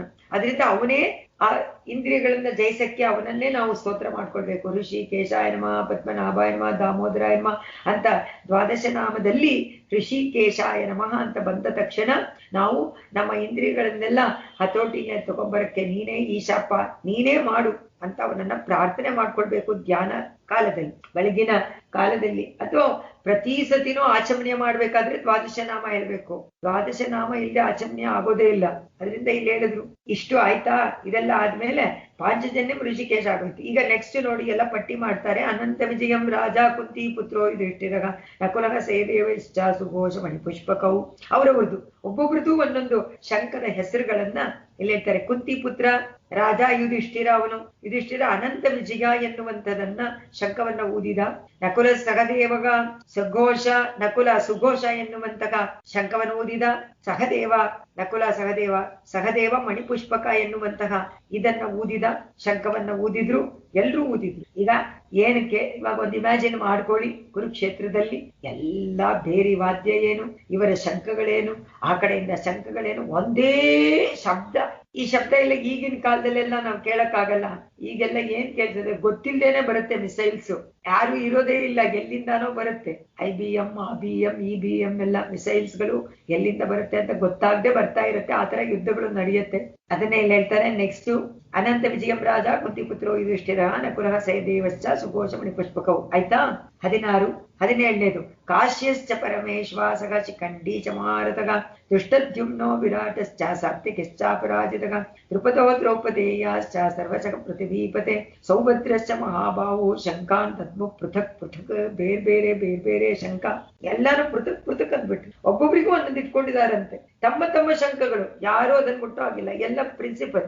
ಯಾಕೆಂತಂದ್ರೆ ಇವಾಗ ಕೋವಿಡ್ ಆದ್ರೂ ರಣರಂಗದಲ್ಲೂ ಅದೇ ತರ ತಾನೆ, ತುಂಬಾ ಕಷ್ಟ ಅಲ್ಲಿ ಎಂತೆಂತಹ ಏನೇನೋ ಆರಂಭ ಆಗತ್ತೆ ಅಂತಾನೆ ಗೊತ್ತಿಲ್ಲ. ರಣರಂಗದಲ್ಲಿ ಎಷ್ಟೊಂದು ಜನ ಡಾಕ್ಟರ್ಸ್ ಗಳನ್ನೆಲ್ಲ ಇಟ್ಟಿರ್ತಾರೆ, ಅವರೆಲ್ಲ ಬಂದು ಎಲ್ರಿಗೂ ಪಟ್ಟಿಗಳನ್ನ ಹಾಕ್ತಾರೆ, ಅದು ಮಾಡ್ತಾರೆ, ಇದನ್ನ ಮಾಡ್ತಾರೆ, ಸ್ಟಿಚ್ ಮಾಡ್ತಾರೆ, ಎಲ್ಲ ಮಾಡ್ತಾ ಇರ್ತಾರೆ ಆ ಯುದ್ಧ ಭೂಮಿನಲ್ಲೇನೆ. ಅದನ್ನ ನೆನೆಸ್ಕೊಂಡ್ರೆ ಇಂಥ ಮಹಾಯುದ್ಧದ ಕಾಲದಲ್ಲಿ ಎಷ್ಟು ಜನ ಬೇಕಾಗತ್ತಲ್ಲ ಸರ್ವಿಸ್ ಮಾಡೋದಕ್ಕೆ, ಬರೀ ಯೋಧರಿಗೆ ಸಹಾಯ ಮಾಡೋದಕ್ಕೆ, ಅವ್ರ ಮನೆಯವ್ರು ನೋಡ್ಕೊಳ್ಳೋಕೆ, ಅವ್ರಿಗೇನು ಕೊಡೋದಕ್ಕೆ, ಅವ್ರಿಗೆ ಊಟ ತಿಂಡಿಗಳನ್ನ ಕೊಡೋದಕ್ಕೆ ಎಷ್ಟು ಅಪ್ಪ ನೆನೆಸ್ಕೊಂಡ್ರೇನೆ ಆಶ್ಚರ್ಯವಾಗತ್ತೆ. ಎಲ್ಲ ಲಾಸ್ ಕಂಪ್ಲೀಟ್ ಆಗಿ, ಹ್ಯೂಮನ್ ಲಾಸ್. ಅವರೆಲ್ಲ ಹೋಗ್ತಾರೆ, ಮ್ಯಾನ್ ಪವರ್ ಲಾಸ್. ಯಾತಕ್ಕೆ ಯುದ್ಧ ಮಾಡ್ತಾರೆ ಅಂತ ಅನ್ಸುತ್ತೆ ನಿಜವಾಗ್ಲು. ಎಲ್ಲ ತುಂಬಾ ವೇಸ್ಟ್. I don't know. ನಮ್ಗೆ ಇದನ್ನೆಲ್ಲ ನಂಗೆ ಓದಿದಾಗ ಅದೇ ಅನ್ಸುತ್ತೆ, ಯಾತಕ್ಕೆ ಈ ತರಹ ಒಬ್ಬೊಬ್ರಿಗೊಬ್ರಿಗೆ ಶಂಡೆ ಮಾಡ್ಕೊಂಡು ಕ್ಲಾಶ್ ಮಾಡ್ಕೊಂಡು ಏನ್ ಸಿಗತ್ತೆ ಅದರಿಂದ? ಒಂದು ಚೂರು ಏನು ಪ್ರಯೋಜನವಿಲ್ಲದ ಕರ್ಮವಾಗತ್ತಲ್ಲ ಅಂತ. ಆದ್ರೆ ಇದೇನು ಮಾಡಕ್ಕಾಗಲ್ಲ, ಇದು ಧರ್ಮ ಯುದ್ಧ ಅಂತ ನಾವು ಕೇಳ್ಪಟ್ಟಿದೀವಿ. ತೋರಿಸ್ಬೇಕಲ್ಲ ಭಗವಂತನಿಗೆ ಎಲ್ಲರನ್ನು ದುಷ್ಟರನ್ನ ನಿಗ್ರಹ ಮಾಡೋದು ತಾನೇ ಅವನ ಅವತಾರದ ರಹಸ್ಯ. ಅದು ಭೂಭಾರವನ್ನ ಕಡಿಮೆ ಮಾಡ್ಲೇಬೇಕಲ್ಲ ಅಧರ್ಮದಿಂದ ಕೂಡಿರುವಂತಹ ಕ್ಷತ್ರಿಯರು ಹೇಗೆ ಪರಶುರಾಮರು ಅಧರ್ಮದಿಂದ ಕೂಡಿರುವಂತವ್ರನ್ನ ಬಿಡೋದಿಲ್ಲ ಅಂತ ಹೇಳಿ ಕೊಡಲಿ ಇಟ್ಕೊಂಡು ಚಚ್ಚಿದ್ರು. ಅದನ್ನ ನೋಡ್ಕೊಂಡ್ರೇನ ಆ ಅದು ರೌದ್ರ ರಸ. ರೌದ್ರ ರಸದಲ್ಲಿ ಶಾಂತಿ ಎಲ್ಲಿಂದ ಕಾಣೋದಕ್ಕೆ ಸಾಧ್ಯನೇ ಇಲ್ಲ. ಶಾಂತಿ ರಸ, ಧ್ಯಾನ, ಭಕ್ತಿ ಇದೆಲ್ಲ ಇದ್ರೆ ಶಾಂತಿ ರಸ ಇರುತ್ತೆ. ಇದು ತುಂಬಾ ಕಷ್ಟ. ಅದೇ ಯುದ್ಧ ರಂಗದಲ್ಲಿ ಶಾಂತಿಯಿಂದ ಯಾರಪ್ಪ ಇದ್ರು ಅಂದ್ರೆ ಕೃಷ್ಣ ಒಬ್ಬನೇ ಇರ್ಬೇಕಷ್ಟೇ, ಇನ್ಯಾರು ಇರಕ್ಕಾಗ್ಬೇಕು. ಅದಕ್ಕೆ ಅವನು ಉಪದೇಶ ಮಾಡ್ತಾ ಇದ್ದಾನೆ, ಇನ್ಯಾರು ಮಾಡಕ್ಕಾಗಲ್ಲ. ಋಷಿಕೇಶನಾದ ಕೃಷ್ಣ ಅಂತ ಹೇಳಿದ್ರು. ಆಮೇಲೆ ಈಗ ನೆಕ್ಸ್ಟ್ ಕಾಶ್ಯಶ್ಚ ಪರಮೇಶ್ವಾಸಕ ಶಿಖಂಡಿ ಚ ಮಹಾರಥಗ. ಇಲ್ಲಿ ಪೃಥ್ವೀಪತೆ ಅಂತ ಸಂಬೋಧನೆ. ಪೃಥ್ವೀಪತೆ ಪರಮೇಶ್ವಾಸಕ, ಪೃಥ್ವೀಪತಿಯಾದಂತಹ ಮಹಾಬಿಲ್ಲುಗಾರ ಕಾಶಿರಾಜ ಮಹಾರಥಗ. ಅವನು ಮಹಾರಥನಾದ ಶಿಖಂಡಿ ದೃಷ್ಟದ್ಯುಮ್ನ ವಿರಾಟ ಅಪರಾಜಿತ ಸತ್ಯಕಿ ದ್ರುಪದ ದ್ರೌಪದೇಯಾಸ, ದ್ರೌಪದಿಯ ಪಂಚಪುತ್ರರು, ಮಹಾಬಾಹುಶ್ಚ ಸೌಭದ್ರಕ, ಮಹಾಶೂರನಾದಂತಹ ಸೌಭದ್ರೇ ಅಂದ್ರೆ ಸೌಭದ್ರ ಅಂತ ಕೇಳಿದ್ರೆ ಅಭಿಮನ್ಯು ಅವಳ ಮಗ. ಅದರಿಂದ ಸರ್ವಶಕ ಎಲ್ಲರನ್ನು ಪೃಥಕ್ ಬೇರೆ ಬೇರೆಯಾಗಿ ಶಂಖಗಳನ್ನ ತಗೊಂಡು ಎಲ್ರೂ ಊದಿದ್ರು ಅಂತ ಹೇಳಿದ್ರು. 19 ಸಘೋಷೋದಾರ್ತರಾಷ್ಟ್ರಾಣಂ ಹೃದಯಾನಿ ವ್ಯಧಾರಯತೆ ನಭಶ್ಚ ಪೃಥಿವೀಂ ಚೈವ ತುಮಲೋ. ಇದಕ್ಕೆ ಭಾಷ್ಯವನ್ನು ಬರೆದಿದ್ದಾರೆ, ಮುಖ್ಯವಾದಂತ ಶ್ಲೋಕ. ಸಘೋಷೋದಾರ್ಥ ರಾಷ್ಟ್ರಾಣ. ಇಲ್ಲಿ ಶಂಖಗಳ ಘೋಷ, ಬೇರೆ ವಾದ್ಯಗಳ ನಾದ ಎಲ್ಲ ಕೋಲಾಹಲವಾಗ್ಬಿಟ್ಟಿದೆ, ಬರ್ತಾನೇ ಇದೆ. ಅಷ್ಟು ಶಬ್ದಗಳು ಕಂಟಿನ್ಯೂಸ್ ಆಗಿ ಓದ್ತಾ ಇದ್ದಾರೆ. ಪೃಥ್ವೀಂ ಚೈವ ಭೂಮಿಯನ್ನ, ನಭಶ್ಚ ಆಕಾಶವನ್ನ, ಎಲ್ಲ ವ್ಯನುನಾದ ವಿಶೇಷವಾಗಿ ಎಲ್ಲ ಪ್ರತಿಧ್ವನಿ ಬರ್ತಾ ಇದೆಯಂತೆ. ಅದು ದೊಡ್ಡ ಜಾಗ ಅಲ್ವಾ, ಆಕಾಶದಿಂದಲೇ ಪ್ರತಿಧ್ವನಿ ಉಂಟಾಗ್ತಾ ಇದೆಯಂತೆ ಇವರು ಊದಿದಂತಹ ಶಂಖ ಭೇರಿಯ ನಾದಗಳು. ಧಾರ್ತರಾಷ್ಟ್ರಾಣ ಹೃದಯಾನಿ ವ್ಯಧಾರಯತ್ ಮುಖ್ಯವಾದ ಭಾಗ. ಇದನ್ನಿಟ್ಕೊಂಡು ಪೂರ್ತಿ ಕೃಷ್ಣ ಒಬ್ಬನೇ ಯುದ್ಧ ಮಾಡ್ದ. ಕೃಷ್ಣ ಯುದ್ಧವನ್ನ ಯಾವಾಗ ಮುಗಿಸದ, ಯಾವಾಗ ಸ್ಟಾರ್ಟ್ ಮಾಡ್ದ? ಯುದ್ಧ ಸ್ಟಾರ್ಟ್ ಆಗಿದ್ದು ಯಾವಾಗ ಅಂತ ಕೇಳಿದ್ರು. ಸ್ಟಾರ್ಟ್ ಆಗಿದ್ದು ಇವನು ದೂತನಾಗಿ ಹೋದಾಗ. ಆಗ್ಲೇ ತಾನೆ ನಾನು ಒಂದು ಚೂರು ಕೊಡಲ್ಲ, ಯುದ್ಧಕ್ಕೆ ರೆಡಿ ಆಗ್ಬೋಣ ಬೇಕಾದ್ರೆ ಅಂತ ಹೇಳ್ಬಿಟ್ಟು ಬಂದ್ಬಿಟ್ಟ. ಆಗ್ಲೇ ಸ್ಟಾರ್ಟ್ ಆಯ್ತು, ಆರಂಭ ಆಗಿದ್ದು ಯಾವಾಗ ಮುಗೀತು ಅಂದ್ರು, ಈಗ ಮುಗ್ದೋಯ್ತು ಅಂದ್ರು. ಯಾವಾಗ ಇದನ್ನ ಪಾಂಚಜನ್ಯಂ ಋಷಿಕೇಶೋ ದೇವದತ್ತಂ ಧನಂಜಯ ಅಂತ ಇವ್ರು ಊದಿದ್ರು, ಆ ಘೋಷ ಉಂಟಾಯ್ತು. ಆ ಶಂಖದ ನಾದ, ಆ ಪ್ರತಿಧ್ವನಿ ದುರ್ಯೋಧನ ಮತ್ತೆ ಧೃತರಾಷ್ಟ್ರ ಪುತ್ರರುಗಳು ಇವರೆಲ್ಲ ಹೃದಯಗಳನ್ನ ವ್ಯಧಾರಯತ್, ಎಲ್ಲ ಹಾರ್ಟ್ ಅಟ್ಯಾಕ್ ಅಷ್ಟು ಜನಕ್ಕೂ ಒಟ್ಟಿಗೆ ಆಗೋಯ್ತು. ಅಂದ್ರೆ ಏನಾಯ್ತು ಅಂದ್ರೆ ಎಲ್ಲ ಹೋಗ್ಬಿಟ್ರು. ಕೃಷ್ಣ ಹೇಳ್ತಾನೆ, ಈಗ್ಲೇ ತಾನೇ ಹೇಳಿದ್ರು, ಇನ್ನು ಯುದ್ಧ ಯಾರು ಹೋಗಿಲ್ಲ, ಯಾರು ಆರಂಭನೇ ಮಾಡಿಲ್ಲ, ಬರೀ ಊದಿದಾರಷ್ಟೇ ಶಂಖವನ್ನ ಆರಂಭ ಮಾಡೋದಕ್ಕೆ ಸ್ಟಾರ್ಟ್. ಆದ್ರೆ ಆಗ್ಲಿಲ್ಲ. ಯಾತಕ್ಕಾಗ್ಲಿಲ್ಲ? ಅರ್ಜುನ ಕೂತ್ಕೊಂಡ್ಬಿಟ್ನಲ್ಲ ಕೆಳಗಡೆ, ಎಲ್ಲವನ್ನು ಬಿಟ್ಟು ಧನಸನ್ ಕೆಳಗಾಗ್ದ, ಕೆಳಗಡೆ ಕುಸದ್ ಕೂತ್ಕೊಂಡ್ಬಿಟ್ಟ. ಈಗ ಎಬ್ಬಿಸ್ಬೇಕಲ್ಲ ಅವನನ್ನು. ಅಲ್ಲಿವರೆಗೂ ಯುದ್ಧ ನಡೆಯುವುದಿಲ್ಲ. ಆಗ್ಲೇನೆ ಅವನಿಗೆ ವಿರಾಟ್ ಸ್ವರೂಪವನ್ನ ತೋರಿಸೋದು ಅವನು. ಅಷ್ಟೊಳಗೆ ಆಗೋಯ್ತು ಎಲ್ಲ. ಇವರಿಗೆ ಹೃದಯಾನಿ ವ್ಯಧಾರಯತೆ ಅಂದ್ರು, ಮುಗ್ದೇ ಹೋಯ್ತು. ಎಲ್ರೂ ಹಾರ್ಟ್ ಅಟ್ಯಾಕ್ ಎಲ್ಲ ಸ್ಥಗಿತರಾಗೋಗ್ಬಿಟ್ರಂತೆ. ಅಷ್ಟು ಜನರು ಕೂಡ ಆ ಘೋಷವನ್ನ ಕೇಳಿ, ಅದು ಯಾವ್ದ್ರದ್ದು? ಪಾಂಚಜನ್ಯ, ಅದರದ್ದು. ಬೇರೆಯವ್ದ್ರೆಲ್ಲ ಅಲ್ಲ. ಬೇರೆದೆಲ್ಲ ಹೋಯ್ತು, ರಿಫ್ಲೆಕ್ಟ್ ಆಗ್ಬಂತು, ಅದೆಲ್ಲ ಓಕೆ. ಆದ್ರೆ ಯಾವಾಗ ಕೃಷ್ಣನ ಆ ಒಂದು ಶಂಖದ ನಾದ ಬಂತೋ, ಅದಕ್ಕೆ ಅವರು ಬರೀತಾರೆ ನೋಡಿ, ಇದು ಅರ್ಥ. ಅದನ್ನ ಭೇದಿಸಿತು, ವ್ಯಧಾರಯತ್ ಅಂತ ಬರೆದ್ರು. ವ್ಯಧಾರಯತ್ ಸೀಳಿ ಬಿಡ್ತಂತೆ, ಎಲ್ಲ ಕೌರವರ ಹೃದಯಗಳನ್ನ ಸೀಳಿ ಬಿಡ್ತು ಅಂದ್ರು. ಅದಕ್ಕೆ ಭಾಷ್ಯ ಬರೀತಾರೆ ರಾಮಾನುಜರು. ತಸ್ಯ ವಿಷಾದ ಮಾಲಕ್ಷ್ಯ ಭೀಷ್ಮಸ್ತಸ್ಯ ಹರ್ಷಂ ಜನಯಿತು ಸಿಂಹನಾದಂ ಶಂಖದ್ಮಾನಂ ಚ ಕೃತ್ವಾ ಶಂಖಭೇರಿ ನಿನಾದೈಶ್ಚ ವಿಜಯಾಭಿಶಂಸಿನಂ ಘೋಷಂ ಚಾಕಾರಯತ್. ದುರ್ಯೋಧನ ಮೊದಲೇ ವಿಷಾದದಿಂದ ತಾನೇ ಹೇಳ್ಕೊಂಡಿದ್ದಾನೆ, ಅಯ್ಯೋ ಅಪರ್ಯಾಪ್ತಂ, ನನ್ನ ಸೈನ್ಯ ಏನೂ ಸಾಕಾಗದಿಲ್ವಲ್ಲಪ್ಪ, ಭೀಷ್ಮನಿಂದ ರಕ್ಷಿಸಲ್ಪಟ್ಟ ಸೈನ್ಯ ಅಂತ ಮೊದಲೇ ಇವನು ಪೆಸಿಮಿಸಮ್ಮು, ಇವನಿಗೆ ಭಯ ಬೇರೆ ಆಗ್ಬಿಟ್ಟಿದೆ, ವಿಷಾದ ಬೇರೆ ಮಾಡ್ಕೊಂಡ್ ಬಿಟ್ಟಿದ್ದಾನೆ. ಅವನಿಗೆ ಸಂತೋಷಕ್ಕೋಸ್ಕರವಾಗಿ ಇವರೇನೋ ಸಿಂಹನಾದ ಮಾಡಿ ಶಂಖಧ್ವನಿಯನ್ನ ಮಾಡಿದ್ರು. ಆದ್ರೆ ಅದೇನಾಯ್ತು ಅಂದ್ರು, ಅವನಿಗೆ ಜಯವನ್ನ ಸೂಚಿಸ್ಲಿಲ್ಲ. ಇನ್ಸ್ಟೆಡ್ ತಕ್ಷಣದಲ್ಲೇ ಎಲ್ಲರೂ ಹೊಟ್ಟೆ ಹೋಗ್ಬಿಟ್ರಲ್ಲ ಅಂತಾರೆ ಇದರಲ್ಲಿ ಕೌರವರ. ಇದರ ಏನಾಯ್ತು ಅಂದ್ರು, ತಸ್ಯ ವಿಷಾದ ಮಾಲಕ್ಷ್ಯ. ವಿಷಾದ ಮಾಲಕ್ಷ್ಯ ಅಂದ್ರೆ ಅವನ ವಿಷಾದವನ್ನ ಆಲಕ್ಷ್ಯ ನೋಡ್ಬಿಟ್ಟು, ಭೀಷ್ಮ ತಸ್ಯ ಹರ್ಷ, ಭೀಷ್ಮ ಪಿತಾಮಹರು ಅವನ ಸಂತೋಷಕ್ಕೋಸ್ಕರವಾಗಿ, ಅವನಿಗೆ ಉಂಟು ಮಾಡಕ್ಕೋಸ್ಕರ ಜನಯಿತು ಸಿಂಹನಾದಂ ಶಂಖದ್ಮಾನಂ, ಸಿಂಹನಾದವನ್ನ ಮಾಡಿ ಶಂಖಧ್ವನಿಯನ್ನ ಉಂಟು ಮಾಡಿದ್ರು. ಚಕೃತ್ವ, ಅದನ್ನ ಮಾಡ್ಬಿಟ್ಟು ಶಂಖ ಬೇರಿ ನಿನಾದೇಶ, ಬೇರೆಯವರ ಶಂಖಗಳೇನು ಬೇರಿಗಳೇನು ಇದನ್ನೆಲ್ಲ ಶಬ್ದವನ್ನ ಮಾಡಿದ್ರು, ಉಂಟು ಮಾಡಿದ್ರು, ಜಯ ಘೋಷವನ್ನ ಮಾಡುವಂತೆ.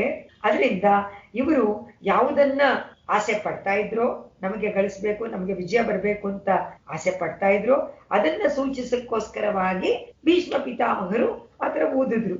ಆದ್ರೆ ಏನಾಯ್ತು ಅಂದ್ರು, ತತಃ ತಂ ಘೋಷಮಾಕರ್ಣ್ಯ ಸರ್ವೇಶ್ವರೇಶ್ವರಗ ಪಾರ್ಥ ಸಾರಥೀರತಿ ಚ ಪಾಂಡುತನಯಗ ತ್ರೈಲೋಕ್ಯ ವಿಜಯೋಪಕರಣ ಭೂತೆ ಮಹತಿ ಸ್ಯಂದನೆ ಸ್ಥಿತೌ ತ್ರೈಲೋಕ್ಯಂ ಕಂಪಯಂತೌ ಶ್ರೀಮತ್ ಪಾಂಚಜನ್ಯ ದೇವದತ್ತೌ ದಿವ್ಯೌ ಶಂಖೌ ಪ್ರದದ್ಮತು. ಭಾಷ್ಯ. ಯಾತಕ್ಕೋಸ್ಕರ ಇದನ್ನು ಊದ್ದ ಕೃಷ್ಣ ಅಂತ ಕೇಳಿದ್ರೆ, ಇದು 3 ಲೋಕವನ್ನು ಗೆಲ್ಬೇಕು ತಾನೆ. ಇವಾಗ ಒಂದು ಲೋಕ ಇಲ್ಲ, ಭೂ ಭುವ ಸುಭಗ, ಇದು 3 ಸೇರಿಸಿಕೊಂಡೇ ಇದಾಗತ್ತೆ, ಲೋಕ ಆಗತ್ತೆ. ಅದರಿಂದ ಉಪಕರಣ ಬೇಕದಕ್ಕೆ. ಅತಿಶಯವಾದ ರಥಗಳಲ್ಲಿ ಎಲ್ಲರೂ ಕೂತ್ಕೊಂಡಿದ್ದಾರೆ. ಎಲ್ಲರೂ ಯಾವ್ಯಾವ ಅವರಿಗೆ ಬರಬೇಕೋ ಆ ಸೈನ್ಯದಲ್ಲಿ ಯಾವ ಪೊಸಿಷನ್ ಅದನ್ನೆಲ್ಲ ಇಟ್ಕೊಂಡಿದ್ದಾರೆ. ಆ ರೀತಿ ಇವರು ಇದ್ದಾರೆ ಪಾಂಡವರ ಕಡೆಯಲ್ಲೂ. ಅದರಲ್ಲಿ ಮುಖ್ಯವಾದವನು ಕೃಷ್ಣ, ಅರ್ಜುನ. ಈಶ್ವರರಿಗೆಲ್ಲ ಈಶ್ವರ, ಸರ್ವೇಶ್ವರೇಶ್ವರಗ ಪದ, ಅದೇ ಪದ ಹಾಕಿರೋದು ವ್ಯಾಸರು. ಸರ್ವೇಶ್ವರೇಶ್ವರಗ, ಇದು ವ್ಯಾಸರ ಮಾತು, ಇನ್ನು ಕೃಷ್ಣನ ಮಾತು ಬಂದಿಲ್ಲ, ಭಗವದ್ಗೀತೆ ಆರಂಭನೇ ಆಗಿಲ್ಲ. ಇದೆಲ್ಲ ಸಂಭಾಷಣೆ ಆಗ್ತಾ ಇದೆ. ಸಂಜಯ ಹೇಳ್ತಾ ಇದ್ದಾನೆ, ಧೃತರಾಷ್ಟ್ರ ಕೇಳ್ತಾನೆ, ದುರ್ಯೋಧನ ಈ ತರ ಅಲ್ಲಿ ಹೋಗಿ ಕೇಳ್ದ ಆಚಾರ್ಯರನ್ನ ಅಂತ, ಪರ್ಯಾಪ್ತಂ ಅಪರ್ಯಾಪ್ತಂ ಅಂತ ಹೇಳ್ದ. ತಕ್ಷಣ ಇವರು ಘೋಷವನ್ನ ಮಾಡಿಬಿಟ್ರು ಭೀಷ್ಮರು. ಅದಕ್ಕೆ ಬದಲಾಗಿ ನಮ್ಮ ಕೃಷ್ಣ ಪಾಂಚಜನ್ಯವನ್ನ ತಗೊಂಡ, ಊದಿದ. ಅರ್ಜುನ ತನ್ನ ಶಂಖವನ್ನ ಊದಿದ ರಥದಲ್ಲೇ ಕೂತ್ಕೊಂಡು. ಕೌರವ ಸೇನೆ ಘೋಷವನ್ನ ಕೇಳಿದ್ರು, ಎಲ್ಲರೂ ನಡಗಿ ಹೋದ್ರಂತೆ. 3 ಲೋಕದವರು ನಡಗ್ಬಿಟ್ರಂತೆ ಕ್ರಮವಾಗಿ. ಆ ದಿವ್ಯದ ಶಂಖದ ನಾದವನ್ನ ಕೇಳಿದ ತಕ್ಷಣ ಎಲ್ಲರೂ ನಡಗಿಬಿಟ್ರು ಅಂತ ಬರೀತಾರೆ. ಸ್ಯಂದನೆ ಸ್ಥಿತವು ಮಹತಿ ಸ್ಯಂದನೆ ಸ್ಥಿತವು ತ್ರೈಲೋಕ್ಯ, ನೀರ್ ಚೆಲ್ಲೋಯ್ತು, ತ್ರೈಲೋಕ್ಯ 3 ಲೋಕ ಅಂತ ಇದರಲ್ಲಿ ಭಾಷ್ಯ ಬರೀತಾರೆ. ದಿವ್ಯೌ ಶಂಖೌ ಪ್ರದದ್ಮತು ತಥೋ ಯುಧಿಷ್ಠಿರೋ, ನೆಕ್ಸ್ಟ್ ಅದೇ ನಮ್ಮ ಭಾಷ್ಯದಲ್ಲಿ, ತಥೋ ಯುಧಿಷ್ಠಿರೋ ವೃಕೋದರಾದಯಶ್ಚ ಸ್ವಕೀಯಾನ್ ಶಂಖಾನ್ ಪೃಥಕ್ ಪೃಥಕ್ ಪದದ್ಮದು. ಆಮೇಲೆ ಏನಾಯ್ತು, ಯುಧಿಷ್ಠಿರ, ಭೀಮ, ನಕುಲ, ಸಹದೇವ ಎಲ್ಲರೂ ಅವರವರ ಶಂಖಗಳನ್ನು ಊದಿದರು. ಅದನ್ನ ನಾವು ನೋಡಿದ್ವಿ ಭಗವದ್ಗೀತೆ ಮೂಲದಲ್ಲೇ ಅದೇ ಬರುತ್ತೆ. ಸಘೋಷಗ ದುರ್ಯೋಧನ ಪ್ರಮುಖಾನ ಸರ್ವೇಷಾಮೇವ ಭವತ್ ಪುತ್ರಾಣಾಂ ಹೃದಯಾನಿ ವಿವೇದ. ಯಾವಾಗ ಇವರು ಶಂಖವನ್ನ ಊದಿದರೋ ಅವಾಗೇನಾಯ್ತು, ಆ ಘೋಷ ದುರ್ಯೋಧನ ಅವರ ಮಕ್ಕಳು ಕೌರವರ ಎಲ್ಲ ಮಕ್ಕಳ ಹೃದಯವನ್ನ ಭೇದಿಸ್ಬಿಡ್ತಂತೆ. ಎಲ್ಲ ಕೌರವರ ಬಲವೆಲ್ಲ ಏನಾಯ್ತು ಅಂದ್ರು, ಹೃದಯಾನಿ ವಿವೇದ. ಅದ್ಯೈವ ನಷ್ಟಂ ಕುರುಣಾಂ ಬಲಮಿತಿ ಧಾರ್ತರಾಷ್ಟ್ರಾಮೇರಿರೇ. ಅಬ್ಬ ಕೌರವರೆಲ್ಲ ಬಲವೆಲ್ಲ ಹಿಂದೆ ಹೊರಟೋಯ್ತಲ್ಲ, ಇವತ್ತೇ ಎಲ್ಲ ಬಲ ನಾಶ ಆಗೋಯ್ತಲ್ಲ ಅಂತ ಧೃತರಾಷ್ಟ್ರನ ಪುತ್ರರು ತಿಳ್ಕೊಂಡ್ಬಿಟ್ರು. ಅವ್ರಿಗೆ ಗೊತ್ತಾಗೋಯ್ತು ನಮ್ಗೆ ಖಂಡಿತವಾಗಿ ಜಯ ಇಲ್ಲ. ಎಲ್ಲರಿಗೂ ಮನಸ್ಸಿಗೆ ಬಂದ್ಬಿಡ್ತಂತೆ. ಹೃದಯಾನಿ ವ್ಯದಾರೈತೆ ಅಂದ್ರೆ ಹೃದಯದಲ್ಲಿ ಗೊತ್ತಾಗೋಯ್ತು ಮನಸ್ಸಲ್ಲಿ, ಓಹೋ ಈ ನಾದಾನೇ ಇಷ್ಟು ಗಂಭೀರವಾಗಿದೆ, ಇನ್ನು ಇವರ ಯುದ್ಧಗಳು, ಆ ಯುದ್ಧದಲ್ಲಿ ನಾವು ಹೇಗಪ್ಪ ಜಯಿಸೋದು, ಇದಕ್ಕೆ ಚಾನ್ಸ್ ಉಂಟಾ ಅಂತ ಅದನ್ನ ಇಲ್ಲಿ ಬರೀತಾರೆ. ತಸ್ಯ ಸಂಜಯನ್ ಯುದ್ಧಾರಂಭ. ದುರ್ಯೋಧನ ಧೈರ್ಯ ಬಿಟ್ಬಿಟ್ಟ, ಅವನಿಗೆ ಹರ್ಷ ಉಂಟು ಮಾಡೋದಕ್ಕೆ ಅಂತ ನೋಡಿದ್ವಿ. ಪಾರ್ಥ ಸಾರಥಿ ಸರ್ವೋತ್ಕೃಷ್ಟ. ಪಾರ್ಥ ಸಾರಥಿಯಾದಂತಹ ಶ್ರೀಕೃಷ್ಣ ಪರಮಪುರುಷ, ಅವನು ಉತ್ಕೃಷ್ಟನಾದವನು, ಸರ್ವೇಶ್ವರ. ಮನುಷ್ಯ ಮಾತ್ರನಿಗಿಂತ ಅವನು ಮನುಷ್ಯನಾದ್ರೂ ಆಗಿ ಸುಮ್ನೆ ಆದ್ರೂ ಅವನ ಫ್ರೆಂಡ್ ಆಗಿ ಕೂತ್ಕೋಬಹುದಾಗಿತ್ತು, ಅದು ಇಲ್ಲದೆ ಸಾರಥಿ ಆಗಿ ಕೂತ್ಕೊಂಡಲ್ಲ. ಅದರಿಂದ ಆಶ್ರಿತ ವಾತ್ಸಲ್ಯವನ್ನ ತೋರಿಸ್ತಾ ಇದ್ದಾನಲ್ಲ, ಏನ್ ಆಶ್ಚರ್ಯ ಅಂತ ವ್ಯಾಖ್ಯಾನ ಬರೀತಾರೆ. ಮಾಧವಗ ಅಂದ್ರೆ ಶ್ರೀಯಪತಿ. ಆರಂಭದಲ್ಲೇ ಪರಮಾತ್ಮನನ್ನ ಅವನ ಜೊತೆಯಲ್ಲಿ ಶ್ರೀ ಇದ್ದಾಳೆ, ಮಹಾಲಕ್ಷ್ಮಿಯ ಜೊತೆಯಲ್ಲಿ ಇರುವಂತನು ಶ್ರೀಯಪತಿ ಅನ್ನೋದನ್ನ ತೋರ್ಸಕ್ಕೋಸ್ಕರ ಶ್ರೀಯಪತಿತ್ವವನ್ನ ಇಲ್ಲಿ ಕೊಂಡಾಡಿದ್ದಾರೆ ಸ್ವಾಮಿ ರಾಮಾನುಜರು. ಪಾಂಡವರ ವಿಜಯವನ್ನ ಸೂಚಿಸುತ್ತೆ. ತ್ರೈಲೋಕ್ಯಂ ಕಂಪಯಂತೌ. ರಥದಲ್ಲಿ ಇದ್ರೇನೆ 3 ಲೋಕಾನು ಕಂಪನ ಅಂತೆ. ಅದೆಲ್ಲ ಊದೋದೆಲ್ಲ ಬಿಟ್ಬಿಡಿ, ಅದೆಲ್ಲ ಸಾಮಾನ್ಯ. ಇವರಿಬ್ರು ಯಾವಾಗ ರಥದಲ್ಲಿ ಕೂತ್ಕೊಂಡ್ರೋ, ಜೀವಾತ್ಮ ಪರಮಾತ್ಮ, ಪರಮಾತ್ಮ ಕೃಷ್ಣ, ಜೀವಾತ್ಮ ಅರ್ಜುನ ಕೂತ್ಕೊಂಡ್ಬಿಟ್ರು ರಥದಲ್ಲಿ.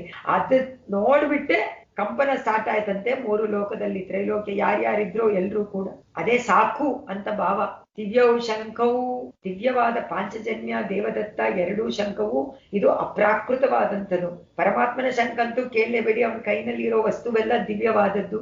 ಆ ಶಂಖಘೋಷವನ್ನ ಅತಿಯಾಗಿ ಮಾಡುವಂಥದ್ದು 2ನೇ.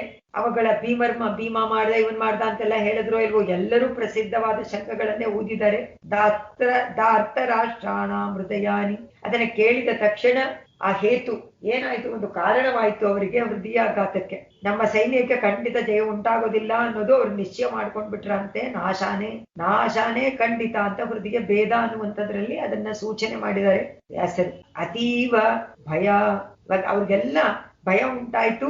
ಕೌರವರ ವಿಜಯ ವಾರ್ತೆಯನ್ನ ಕೇಳಕ್ಕೋಸ್ಕರ ಧೃತರಾಷ್ಟ್ರ ತುಂಬಾ ಆಸೆ ಪಡ್ತಾ ಇದ್ದಾನೆ. ಮೂರ್ಖನಾದ ಧೃತರಾಷ್ಟ್ರ, ಕುರುಡನಾದ ಧೃತರಾಷ್ಟ್ರ. ಕೋಪ ಬರುತ್ತಲ್ವಾ ಧೃತರಾಷ್ಟ್ರನನ್ನ ಕಂಡಾಗ. ಧೃತರಾಷ್ಟ್ರನಿಗೆ ಸಂಜಯ ಅವರ ಅಪಜಯದ ಸೂಚನೆಯನ್ನ ತಿಳಿಸ್ಬಿಟ್ಟ. ಅದ್ ಹೇಳಿದ ತಕ್ಷಣ ಧೃತರಾಷ್ಟ್ರನಿಗೆ ಪಾಪ, ಹೌದಾ ಹಂಗಾಗೋಯ್ತಾ. ಸಂಜಯನಿಗೆ ಏನ್ ಗೊತ್ತಾಯ್ತು, ಎಲ್ಲರ ಹೃದಯದಲ್ಲೂ ಆಘಾತವಾಯ್ತು ಅಂತ. ಆದ್ರೆ ಗೊತ್ತಾಗುವಂತೆ ಮಾಡ್ಬಿಟ್ರು ವ್ಯಾಸರವರಿಗೆ ಅದು ತಿಳಿಯುವಂತೆ ಸಂಜಯನಿಗೆ ಮಾಡಿ, ಅದು ಧೃತರಾಷ್ಟ್ರನಿಗೆ ಹೋಗಿ ಮುಟ್ಬೇಕಲ್ಲ, ಅವನ ಹೃದಯಕ್ಕೆ ಮುಟ್ಬೇಕಲ್ಲ, ಅದು ಮುಟ್ಟಕ್ಕೋಸ್ಕರವಾಗಿ ಅದನ್ನ ಹಾಕಿದ್ರು ಪದವನ್ನ.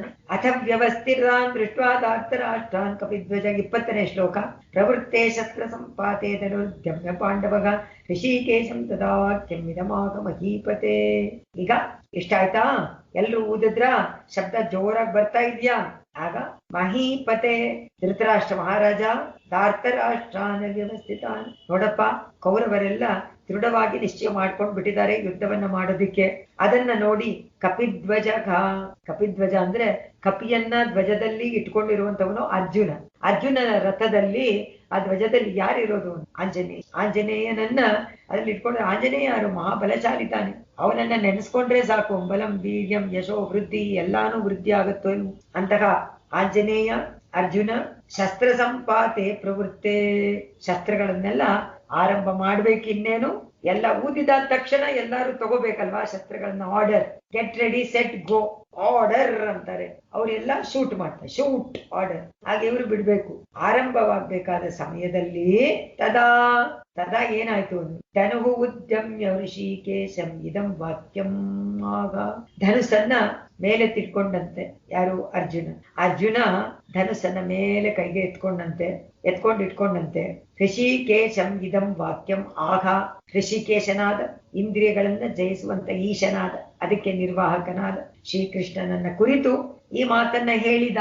ಯಾವ ಮಾತನ್ನ ಹೇಳಿದ? ಸೇನೆಯೋರುಭಯೋರ್ ಮಧ್ಯೆ ರಥಂ ಸ್ಥಾಪಯಮೇಚ್ಯುತ ಯಾವದೇತಾ ನಿರೀಕ್ಷೇಕಂ ಯೋದ್ದು ಕಾಮಾನವಸ್ಥಿತಾನ್ ಕೈರ್ಮಯಾ ಸಹ ಯೋद्धವ್ಯಂ ಅಸ್ಮಿನ್ ರಣ ಸಮುದ್ಯಮೆ ಯೋತ್ಸ್ಯಮಾನಾನವೇಕ್ಷ್ಯೇಘಂ ಯಾಗೇತೇತ್ರ ಸಮಾಗತಾಗ ಧಾರ್ತರಾಷ್ಟ್ರಸ್ಯ ದುರ್ಬುದ್ಧೇಗೆ ಯುದ್ಧೇ ಪ್ರಿಯ ಚಿಕೀರ್ಷವಗ. ಅರ್ಜುನ ಈಗ ಹೇಳ್ತಾನೆ, ಅರ್ಜುನನ ರಥದಲ್ಲಿ ಆಂಜನೇಯ ಇದ್ದಾನೆ ಅಂತ ಗೊತ್ತಾಯ್ತು. ಪತಾಕೆಯನ್ನು ನೋಡ್ದ, ಅದನ್ನು ನೋಡ್ದ. ಅದಕ್ಕೆ ಇಲ್ಲಿ ಆ ಮಾತನ್ನ ಹೇಳ್ದ ಸಂಜಯ. ಯಾತಕ್ಕೆ ಹೇಳ್ದ ಅಂದ್ರೆ ಮೊದಲು ಆ ಬಾವುಟವನ್ನ ನೋಡಿದಂತೆ ಆಂಜನೇಯನನ್ನ ಅರ್ಜುನ. ಓಹೋ, ನಮ್ಮ ಬಾವುಟ ಇದೆ, ನಾವೆಲ್ಲ ಯುದ್ಧಕ್ಕೆ ರೆಡಿ ಆಗ್ಬೇಕು, ಇನ್ನೇನ್ ಬಿಲ್ಲನ್ನು ಎತ್ಕೋಬೇಕು ಅಂತ ಹೇಳಿ ಬಿಲ್ಲನ್ನ ತಗೊಂಡ ಅರ್ಜುನ. ಉವಾಚ ಹೇಳಿದ, ಯಾವತ್ ಯೋದ್ದು ಕಾಮಾನ್, ನಮ್ಗೆಲ್ಲ ಯುದ್ಧ ಮಾಡ್ಬೇಕು ಅಂತ ಆಸೆಯಿಂದ ತಾನೇ ಇಲ್ಲಿ ಬಂದಿದೀವಿ. ಆಸೆ ಯಾಕೆಂದ್ರೆ ಕ್ಷತ್ರಿಯರಿಗೆ ಅದೇ ಧರ್ಮ. ಅವ್ರು ಯುದ್ಧ ಅಂದ ತಕ್ಷಣ ಅವ್ರಿಗೆಲ್ಲ ತುಂಬಾ ಸಂತೋಷ, ಧೈರ್ಯವಾಗಿ ಹೊರಡ್ತಾರೆ, ಪೂಜೆ ಮಾಡ್ತಾರೆ, ಆರತಿ ಮಾಡಿಸ್ಕೊಳ್ತಾರೆ, ಇದೆಲ್ಲ ಬಿಟ್ಬಿಟ್ಟು ಹೊರಟೋಗ್ತಾರೆ. ನನಗೇನು ಯುದ್ಧ ಮಾಡ್ಬೇಕು ಅಂತ ಆಸೆ ಇದೆ. ಅರ್ಜುನ ಹೇಳ್ತಾನೆ, ಇಲ್ಲಿ ನಿಂತಿದಾರಲ್ಲ ನನ್ ಮುಂದೆ, ಇವರನ್ನೆಲ್ಲ ನಾನು ಎಷ್ಟು ಕಾಲ ನೋಡ್ತೀನೋ ಗೊತ್ತಿಲ್ವಲ್ಲ, ಯಾರ ಜೊತೆ ನಾನು ಯುದ್ಧ ಮಾಡ್ತಾ ಇದ್ದೀನಿ, ಯಾಕೆ ದುರ್ಬುದ್ಧಿ ದುರ್ಯೋಧನನಿಗೆ ಯುದ್ಧದಲ್ಲಿ ಪ್ರಿಯವನ್ನು ಉಂಟು ಮಾಡ್ತಲ್ಲ, ಯಾರ್ಯಾರು ಎಷ್ಟು ವೀರರಿದಾರಪ್ಪ ಈ ಯುದ್ಧದಲ್ಲಿ, ಎಲ್ಲಾರು ಬರ್ತಾರಪ್ಪ, ಎಲ್ಲಾರು ಯುದ್ಧಾಭಿಲಾಷಿಗಳು. ಎಲೆ ಕೃಷ್ಣ ಕೃಷ್ಣ, ಯಾರ್ಯಾರು ಬಂದಿದ್ದಾರೆ, ಯಾರ್ಯಾರಿದ್ದಾರೆ ಆ ಕಡೆ ಸೈನ್ಯದಲ್ಲಿ, ಯಾರ್ಯಾರಿದ್ದಾರೆ ನಾನ್ ನೋಡ್ಬೇಕು ಕೃಷ್ಣ, ಅವ್ರನ್ನೆಲ್ಲ ಒಂದ್ಸತಿ ಸರಿಯಾಗಿ ನೋಡ್ಬಿಡ್ಬೇಕು. ಯಾವಾಗ ನೋಡ್ತೀನೋ ಇನ್ಯಾವಾಗ ನೋಡ್ತೀನೋ ಗೊತ್ತಿಲ್ಲ ಅಂತ ಹೇಳಿ ಅವ್ನು ಹೇಳ್ತಾನೆ, ನನ್ನನ್ನ ಕರ್ಕೊಂಡು ಹೋಗಿ ಸ್ಥಾಪಯ ಮೇ ಅಚ್ಯುತ ಸೇನೆಯೋರುಭಯೋರ್ ಮಧ್ಯೆ ಶಸ್ತ್ರ ಸಂಪಾತೆ ಪ್ರವೃತ್ತೇಗೆ. ಶಸ್ತ್ರ ಸಂಪಾತೆ, ಶಸ್ತ್ರಗಳ ಪ್ರಯೋಗ ಆರಂಭವಾಗ್ಬೇಕು. ಆಗ ಅರ್ಜುನ ಹೇಳ್ತಾನೆ ಕೃಷ್ಣನನ್ನ ಕುರಿತು, ಅಪ್ಪ ನನ್ನನ್ನು ಕರ್ಕೊಂಡು ಹೋಗಿ ಅಲ್ಲಿ ನಿಲ್ಲಿಸು. ತಜ್ಜಲಾನ್ ಏತಾನ್ ಅಂದ್ರೆ ಈ ಕೌರವರನ್ನ, ಯಾವದ್ದಹಂ ನಿರೀಕ್ಷೆ, ನಾ ಚೆನ್ನಾಗಿ ನೋಡ್ಬೇಕಪ್ಪ ಎಲ್ರನ್ನು. ಉಭಯೋಗೋ ಸೇನೆಯೋಗೋ ಮಧ್ಯೆ, ಎರಡು ಸೈನ್ಯಗಳ ಮಧ್ಯದಲ್ಲಿ ಮೇ ರಥಂ ಸ್ಥಾಪಯ. ಏ ಕೃಷ್ಣ, ರಥವನ್ನು ಓಡಿಸು ಅಲ್ಲಿಗೆ ಮಧ್ಯಕ್ಕೆ. ನೋಡಿದ್ರ ಪರಮಾತ್ಮ ಎಲ್ಲಿ, ಇವನ್ ನೋಡಿದ್ರೆ ಜೀವಾತ್ಮ ನರ, ಅವನು ನಾರಾಯಣನಿಗೆ ಆರ್ಡರ್ ಮಾಡ್ತಾ ಇದ್ದಾನೆ. ಅವನಿಗೆ ಸಿಕ್ಕಿದ ಆ ಭಾಗ್ಯ ನೋಡಿ ಅರ್ಜುನನಿಗೆ. ಮೇ ರಥಂ ಸ್ಥಾಪಯ, ಅಲ್ಲಿ ಕರ್ಕೊಂಡು ಹೋಗೋ, ನಿಲ್ಸೋ. ಅಸ್ಮಿನ್ ರಣ ಸಮುದ್ಯಮೆ, ಯಾವುದು ಯುದ್ಧದ ಆರಂಭ ಆಗ್ಬೇಕು. ಕೈ ಸಗಮಯ ಯೋದ್ಧವ್ಯಂ, ನಾನ್ ಯಾರೊಡನೆ ಯುದ್ಧ ಮಾಡ್ಬೇಕು? ಆ ಕೆಟ್ಟ ಬುದ್ಧಿ ಇದಾನಲ್ಲ, ಧಾರ್ತರಾಷ್ಟ್ರಸ್ಯ ದುರ್ಬುದ್ಧೇಗೆ, ಧೃತರಾಷ್ಟ್ರನ ಮಗನಾದ ದುರ್ಯೋಧನ ಇದಾನಲ್ಲ, ಅವನ್ ಹೇಗೆ ಪ್ರಿಯ ಉಂಟು ಮಾಡ್ತೋ ಯುದ್ಧದಲ್ಲಿ. ಏತೆ ಹತ್ರ ಸಮಾಗತಾಗ, ಎಂತಹ ಪರಾಕ್ರಮಿಗಳಿಗೆ ಬಂದು ಸೇರಿದಾರೋ, ಎಷ್ಟು ಜನ ಬಂದಿದ್ದಾರೋ, ಯಾರ್ಯಾರೋ, ನನ್ಗೆಲ್ರನ್ನೂ ನೋಡ್ಬೇಕು ಅನ್ಸಿದೆ ಕೃಷ್ಣ. ನಾನು ತಿಳ್ಕೊಳ್ಳೋಕ್ಕೋಸ್ಕರವಾಗಿ ಕೇಳ್ತಾ ಇದ್ದೀನಿ, ತಗೊಂಡೋಗಿ ಮಧ್ಯದಲ್ಲಿ ನಿಲ್ಸು, ಎರಡೂ ಸೈನ್ಯದ ಮಧ್ಯದಲ್ಲಿ ನಿಲ್ಲಿಸು ಅಂತ ಆರ್ಡರ್ ಮಾಡ್ತಾನೆ. ನಮ್ಮ ಅದಕ್ಕೆ ಭಾಷೆಕಾರರು ಬರೀತಾರೆ, ಅಥ ಯುತ್ಸೂನ ಅವಸ್ಥಿತಾನ್ ಧಾರ್ತರಾಷ್ಟ್ರಾನ್ ದೃಷ್ಟ್ವಾ ಲಂಕಾದಗನ ವಾನರಧ್ವಜಗ ಪಾಂಡುತನಯಗ ಜ್ಞಾನ ಶಕ್ತಿ ಬಲ ಐಶ್ವರ್ಯ ವೀರ್ಯ ತೇಜಸಾಂ ನಿಧಿಂ ಸ್ವಸಂಕಲ್ಪ ಕೃತ ವಿಭವಲಯ ಲೀಲಂ ಋಷಿಕೇಶಂ ಪರಾವರ ನಿಖಿಲ ಜನಾಂತರ ಬಾಕ್ಯಕರಣಾನ ಸರ್ವ ಪ್ರಕಾರ ನಿಯಮೇನ ಅವಸ್ಥಿತಂ ಆಶ್ರಿತ ವಾತ್ಸಲ್ಯ ವಿವಶತೆಯ ಸ್ವಸಾರಥ್ಯೆ ಅವಸ್ಥಿತಂ ಯುಯುತ್ಸೂನ್ ಯಥಾವದ್ ಅವೀಕ್ಷಿತುಂ ತದೀಕ್ಷಣ ಕ್ಷಮೆ ಸ್ಥಾನೆ ರಥಂ ಸ್ಥಾಪಯ ಇತಿ ಅಚೋದಯತ್. ಅದೇ ಸೇಮ್ ಆ ಶ್ಲೋಕಕ್ಕೆ ಮೂಲಕ್ಕೆ ಯಾವ ಅರ್ಥ ಇದೆಯೋ ಅದನ್ನೇ ಈ ರೀತಿ ಬರೀತಾರೆ. ಕಪಿಧ್ವಜ ಅಂದ್ರೆ ಲಂಕಾದಗನ ವಾನರ ಧ್ವಜಗ ಬರೆದ್ರು ಇವರು. ಕಪಿಧ್ವಜ ಅಂದ್ರೆ ಕಪಿ ಅಂತ ಹೇಳಲಿಲ್ಲ, ಲಂಕಾನ ದಹನ ಮಾಡಿದವನು ಅಂದ್ರೆ ಅವನ ಪೌರುಷವನ್ನ ತೋರಿಸ್ಬೇಕೋ ಇಲ್ವೋ, ಎಂತಹ ಸಾಮರ್ಥ್ಯ ಆಂಜನೇಯನಿಗೆ. ಮತ್ತೆ ಸೌಗಂಧಿಕ ಯಾತ್ರೆ, ಸೌಗಂಧಿಕ ಆ ಸಂದರ್ಭದಲ್ಲಿ ಹನುಮಂತನಿಂದ ಕೊಡಲ್ಪಟ್ಟ ವರವನ್ನ ಇಲ್ಲಿ ಸೂಚಿಸಿದಾನೆ. ಯಾಕೆಂದ್ರೆ ಆಗ ವರವನ್ನ ಕೊಟ್ಟಿದ್ದಂತೆ. ಹೌದು, ಯುದ್ಧದಲ್ಲಿ ಕಪಿಧ್ವಜ ಅಂತ ಹೆಸರು ಬಂತು. ಕಪಿಧ್ವಜ ಲಂಕಾದಗನ ವಾನರ ಧ್ವಜಗ ಅಂತ ಹೇಳಿ ಹನುಮಂತ ಆ ಧ್ವಜದಲ್ಲಿ ವಾಸ್ತವವಾಗಿ ಇರ್ತಾನಂತೆ, ಸುಮ್ನೆ ಚಿತ್ರಪಟ ಅಲ್ಲ. ನಾವೆಲ್ಲ ಧ್ವಜದಲ್ಲಿ ಚಿತ್ರಪಟ ಒಂದು ಸಿಂಬಲ್ ಅಂತ ಹಾಕೊಳ್ತಾರೆ, ಅದು ಸಿಂಬಲ್ ಅಲ್ಲ. ಇಲ್ಲಿ ಸಾಕ್ಷಾತ್ ಅವನು ಕುತ್ಕೊಂಡಿದ್ದಾನಂತೆ. ಹನುಮಾನ್ ಸಾಕ್ಷಾತ್ ಆಗಿ ಬಂದ್ಬಿಡ್ತಾನಂತೆ. ಅವನು ಅದನ್ನ ಹೇಳ್ಬಿಟ್ಟಿದಾನಲ್ಲ, ವರ ತಗೊಂಡಿದ್ದಾನಲ್ಲ ಅಂತ ಹೇಳಿ, ಅದರಿಂದ ಆ ದರ್ಶನವೇ ಶತ್ರುಗಳಿಗೆ ಖಂಡಿತವಾಗಿ ಮನಸ್ಸಿಗೆ ಕುಂದನ್ನು ಉಂಟು ಮಾಡುತ್ತೆ, ಕ್ಷೋಭೆಯನ್ನು ಉಂಟು ಮಾಡುತ್ತೆ ಅಂತ ಭಾವ ಇದರಲ್ಲಿ ಕೊಟ್ಟಿದ್ದಾರೆ. ಭಗವಂತನಿಗೆ 6 ಗುಣ ಉಂಟು. ಷಾಡ್ಗುಣ್ಯ ಪರಿಪೂರ್ಣನಾದ ಭಗವಂತ ಅವನೇ ಕೃಷ್ಣ ಅಂತ ಇಲ್ಲಿ ಸೂಚನೆ ಮಾಡಕ್ಕೆ ಅವನೇ ಭಗವಾನ್. ಭಗವಾನ ಅಂದ್ರೆ ಎಲ್ಲಾನು ತೋರಿಸುತ್ತೆ. ಅದ್ರಲ್ಲಿ ಭಗವಾನ್ ಅನ್ನೋದು ಏನ್ ತೋರಿಸುತ್ತೆ? 6 ಗುಣಗಳನ್ನು. ಪರಮಾತ್ಮನಿಗೆ ಜ್ಞಾನ ಶಕ್ತಿ ಬಲ ಐಶ್ವರ್ಯ ವೀರ್ಯ ತೇಜಸ್, ಷಾಡ್ಗುಣ್ಯ ಪರಿಪೂರ್ಣನು ಅಂತ ಹೇಳುತ್ತೆ ಶ್ರುತಿ. ಅದರಿಂದ ತನ್ನ ಸಂಕಲ್ಪದಿಂದ ಜಗತ್ತಿನ ಸೃಷ್ಟಿ ಸ್ಥಿತಿ ಲಯವನ್ನ ಮಾಡುವಂತವನು. ಆ ಲೀಲೆ ಅಂದ್ರೆ ಆಟ. ಅವನಿಗೆ ಒಂದು ಆಟ ಇದೆಲ್ಲ ಸಾಮಾನ್ಯವಾದ ಆಟ ಆಡಿದ್ರೆ ಸಂತೋಷ ಆಗುವಂತೆ ಭಗವಂತನಿಗೆ ಇದರಿಂದ ಸಂತೋಷವಾಗುತ್ತಂತೆ. ಹಾಗೆ ಅಷಾಡ್ಗುಣ ಸಂಪತ್ತು, ತನ್ನ ಸಂಕಲ್ಪದಿಂದ ಲೀಲೆ ಮಾಡೋದು, ಮತ್ತೆ ಸಮಸ್ತ ಜನರ ಮನಸ್ಸನ್ನ, ಬಾಹ್ಯ ಇಂದ್ರಿಯಗಳನ್ನ ಎಲ್ಲವನ್ನೂ ನಿಯಮನ ಮಾಡುವಂಥವನು ಅವನೇ ನಿಯಮ. ಮತ್ ಯಾಕೆ ನಮಗೆಲ್ಲ ಈ ತರಹ ಕೆಟ್ಟದನ್ನ ಮಾಡಕ್ಕೆ ಬಿಟ್ಬಿಡ್ತಾನಲ್ಲ, ಲೂಸ್ ಮಾಡ್ಬಿಡ್ತಾನಲ್ಲ, ಯಾಕೆ? ನಮ್ಗೆ ಅದೇ ಯಾವಾಗ್ಲೂ ಕ್ವಶನ್. ಪರಮಾತ್ಮನೇ ಧರ್ಮವನ್ನ ಮಾಡುವಂತೆ ಎಲ್ರಿಗೂ ಮಾಡ್ಬೇಕಲ್ವಾ? ಅದ್ ಯಾಕೆ ಬಿಡ್ತಾನೆ? ಎಲ್ಲವನ್ನೂ ಮಾಡಕ್ಕಾಗಲ್ಲ. ನಮಗೆ ಸ್ವಾತಂತ್ರ್ಯವನ್ನ ಕೊಟ್ಟಿದಾನಲ್ಲ, ಸ್ವಲ್ಪ ಮನುಷ್ಯನಾಗಿ ಮಾಡಿದಾನಲ್ಲ. ಸ್ವಾತಂತ್ರ್ಯ ಬೇಡ ಅಂದ್ರೆ ನೀನು ಪ್ರಾಣಿ ಆಗ್ಬೇಕಾಗಿತ್ತು. ನಿನಗೆ ಮನುಷ್ಯತ್ವ ಬೇಕು ಅಂತ ಕೇಳ್ಕೊಂಡೆ, ಮನುಷ್ಯತ್ವ ಬಂದಿದೆ. ಅದರಲ್ಲಿ ಜ್ಞಾನ ಕೊಟ್ಟಿದ್ದಾನೆ, ವಿವೇಕ ಎನ್ನುವಂಥದ್ದನ್ನ ಕೊಟ್ಟಿದ್ದಾನೆ, ಬುದ್ಧಿ ಕೊಟ್ಟಿದ್ದಾನೆ. ಸೊ ಉಪಯೋಗ ಮಾಡ್ಕೊ ಅಂತಾನೆ. ಅಲ್ಲಿ ಸ್ವಾತಂತ್ರ್ಯ ಉಂಟು, ಬೇರೆದಕ್ಕೆ ಸ್ವಾತಂತ್ರ್ಯ ಇಲ್ಲ, ಅಲ್ಲಿ ಸ್ವಾತಂತ್ರ್ಯ ಉಂಟು. ಆ ಸ್ವಾತಂತ್ರ್ಯದಿಂದ ನಾವು ಮಾಡುವಂತ ಕರ್ಮಗಳೆಲ್ಲ ತಪ್ಪಾಗಿ ಮಾಡ್ತೀವಿ. ಅದೇ ಪ್ರಾಬ್ಲಮ್. ಯಾಕೆಂದ್ರೆ ಸ್ವಾತಂತ್ರ್ಯವನ್ನ ದುರುಪಯೋಗ ಮಾಡ್ಕೊಳ್ತೀವಿ. ಭಗವಂತ ಯಾಕೆ ಕೊಟ್ಟಿದ್ದಾನೆ ಅಂತ ಫಸ್ಟ್ ರೂಲ್ಸ್ ಅಂಡ್ ರೆಗ್ಯುಲೇಷನ್ ನಾವು ಒಪ್ಕೊಳ್ಳೋದಿಲ್ಲ. ಮನುಷ್ಯತ್ವ ಅದರಲ್ಲಿ ಉಂಟಲ್ಲ, ಮೊದಲು ಮನುಷ್ಯತ್ವ, ಆಮೇಲೆ ನಿನ್ನ ಬ್ರಾಹ್ಮಣತ್ವವೋ ಕ್ಷತ್ರಿಯತ್ವವೋ ಅದೆಲ್ಲ ಬರುತ್ತೆ. ಆಮೇಲೆ ನೀನು ಯಾವ ಆಶ್ರಮದಲ್ಲಿಯೋ ಆಶ್ರಮತ್ವ, ಅದಕ್ಕೆ ಬೇಕಾದಂತಿರ್ಬೇಕು, ಅದಕ್ಕೆ ಬೇಕಾದನ್ನ ಮಾಡ್ಬೇಕು. ಇದೆಲ್ಲ ರೂಲ್ಸ್. ನಾವೆಲ್ಲ ಬೇಡ ಅಂತ ಬಿಟ್ಬಿಡ್ತೀವಲ್ಲ. ಇದು ನಮಗೆ ಕೊಟ್ಟಿರುವಂತ ಸ್ವಾತಂತ್ರ್ಯ ತಾನೇ. ಆ ಸ್ವಾತಂತ್ರ್ಯದಿಂದ ನಾವು ಕೆಟ್ಟ ಹೋಗ್ತೀವಿ ವಿನಃ, ಪಾಪಗಳು ಉಂಟಾಗತ್ತೆ ವಿನಃ ನಾವು ಭಗವಂತ ಹೇಳಿದಂಗೆ ಮಾಡ್ಬಿಟ್ರೆ ಏನೂ ಆಗೋದಿಲ್ಲ. ಎಲ್ಲರೂ ಮುಕ್ತಿಯ ಪಡ್ಕೊಂಡ್ ಬಿಡ್ಬೋದು. ಕರ್ಮಗಳನ್ನ ಆಚರಣೆ ಮಾಡಿದ್ರೇನೆ ಮುಕ್ತಿ ಸಿಗತ್ತೆ ಅಂತ ಹೇಳಿದ್ದಾರೆ. ಯಾರ್ಯಾರಿಗೆ ಆಶ್ರಮದಲ್ಲಿ ಏನೇನು ಮಾಡ್ಬೇಕೋ ಅದನ್ನ ಬಿಡದೆ ಚಾಚು ತಪ್ಪದೆ ಮಾಡ್ತಾ ಇದ್ರೆ ಶಾಸ್ತ್ರ ವಿಹಿತವಾಗಿ ಖಂಡಿತವಾಗಿ ಅವರಿಗೆ ಹಾಗೆ ಮೋಕ್ಷ. ಬೇರೆ ಏನು ಭಕ್ತಿನೋ ಇದೋ ಏನು ಬೇಕಾಗಿಲ್ಲ, ಸಿಗುತ್ತೆ. ಆದ್ರೆ ಅದ್ ಬೇಕಲ್ಲ, ಕರ್ಮನಿಷ್ಠೆ ಬೇಕಲ್ಲ. ಅದರಿಂದ ಇಲ್ಲಿ ಅವನು ಎಲ್ಲವನ್ನೂ ನಿಯಮನ ಮಾಡುವಂಥವನು. ಆಶ್ರಿತರಲ್ಲಿ ಅವನಿಗೆ ವಾತ್ಸಲ್ಯ ಉಂಟು.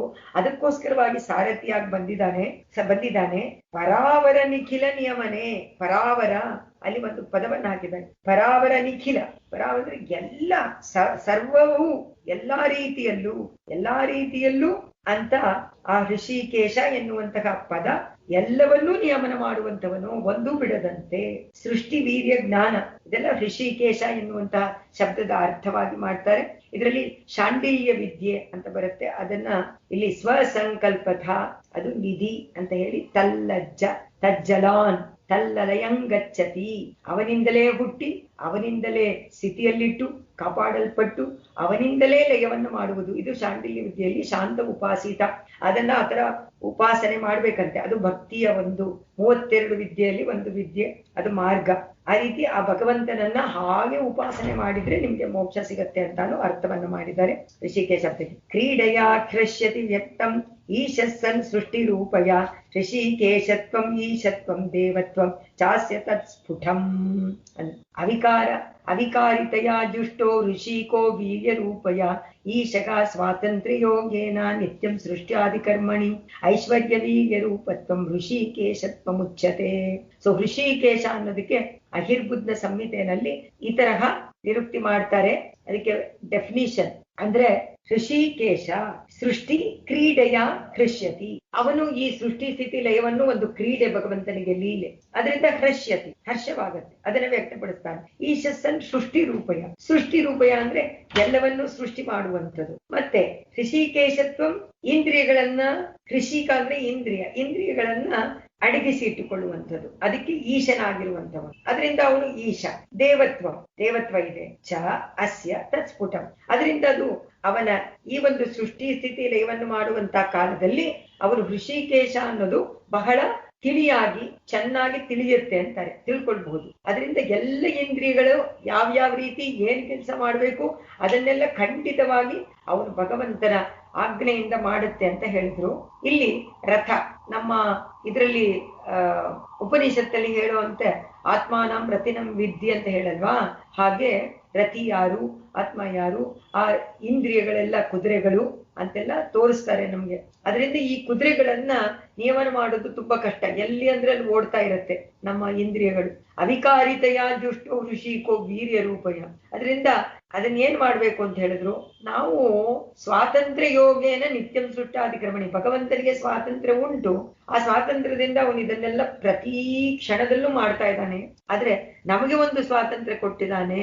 ಅದು ನಾವು ನಿರೀಕ್ಷೆ ಮಾಡಿ ಅದನ್ನ ತಿಳ್ಕೊಂಡು ನಾವು ಮಾಡಿದ್ರೆ, ಅವನ ಆಜ್ಞೆಯನ್ನ ಪರಿಪಾಲನೆ ಮಾಡಿಬಿಟ್ರೆ ನಮ್ಗೆ ಆಶ್ಚರ್ಯಕರವಾದ ಅನುಭವ ಉಂಟಾಗತ್ತೆ. ಆದ್ರೆ ಅದನ್ನ ಮಾಡ್ಬೇಕಲ್ಲ ನಾವು, ಅದನ್ನ ನಿರೀಕ್ಷೆ ಮಾಡ್ತಾನೆ ಭಗವಂತ. ಅದು ಒಂದೇ ನಿರೀಕ್ಷೆ ಮಾಡೋದು, ಬೇರೆ ಏನು ಅಪೇಕ್ಷೆನೇ ಇಲ್ಲ ಭಗವಂತನಿಗೆ. ನಿರಪೇಕ್ಷ ಕೃಪೆ. ಆದ್ರೆ ಒಂದೇನೋ ನಾನು ಹೇಳ್ದಂಗ್ ನೀ ಮಾಡಿದ್ಯಾ ಅಂತ ಕೇಳಿ. ಅವಾಗ ನಾವ್ ಇಲ್ಲ ಅಂತ ಹೇಳಿದ ತಕ್ಷಣ ನಾನು ಏನು ಮಾಡಕ್ಕಾಗಲ್ಲ, ಯು ಆರ್ ನಾಟ್ ಕ್ವಾಲಿಫೈಡ್ ಅಂದ್ಬಿಡ್ತಾನಷ್ಟೇ. ಅದರಿಂದ ಎಲ್ಲರನ್ನೂ ಪ್ರಶಾಸನ ಮಾಡುವಂತವನು, ನಿಯಮನದಲ್ಲಿ ಇಟ್ಟುಕೊಳ್ಳುವಂತವನು ಪರಮಾತ್ಮ. ಅದರಿಂದ ಅವನಿಗೆ ಹೃಷಿಕೇಶ ಅಂತ ಹೆಸರು ಅಂತ ಹೇಳಿ ಇಲ್ಲಿ ಹೃಷಿಕೇಶನಿಗೋಸ್ಕರವಾಗಿ ಸ್ಪೆಷಲ್ ಆಗಿ ಒಂದು ವ್ಯಾಖ್ಯಾನವನ್ನ ಸ್ವಾಮಿ ರಾಮಾನುಜರು ಬರೆದಿದ್ದಾರೆ. ಅದರ ಅರ್ಥ ಅದಕ್ಕೆ ಕೋಟ್ ಪ್ರಮಾಣವನ್ನ ಅದರಿಂದ ತಗೊಂಡಿದ್ದಾರೆ. ಜ್ಞಾನ ಶಕ್ತಿ ತನ್ನ ಸ್ವಭಾವ, ಅದರಲ್ಲಿ ಚ್ಯುತಿ ಇಲ್ಲ. ಚ್ಯುತಿ ಇಲ್ಲ ಅಂದ್ರೆ ಜಾರಿ ಬಿಡೋದು, ಹೇಳಿದ್ದನ್ನ ಕೈ ಬಿಡೋದು ಅದಿಲ್ಲ.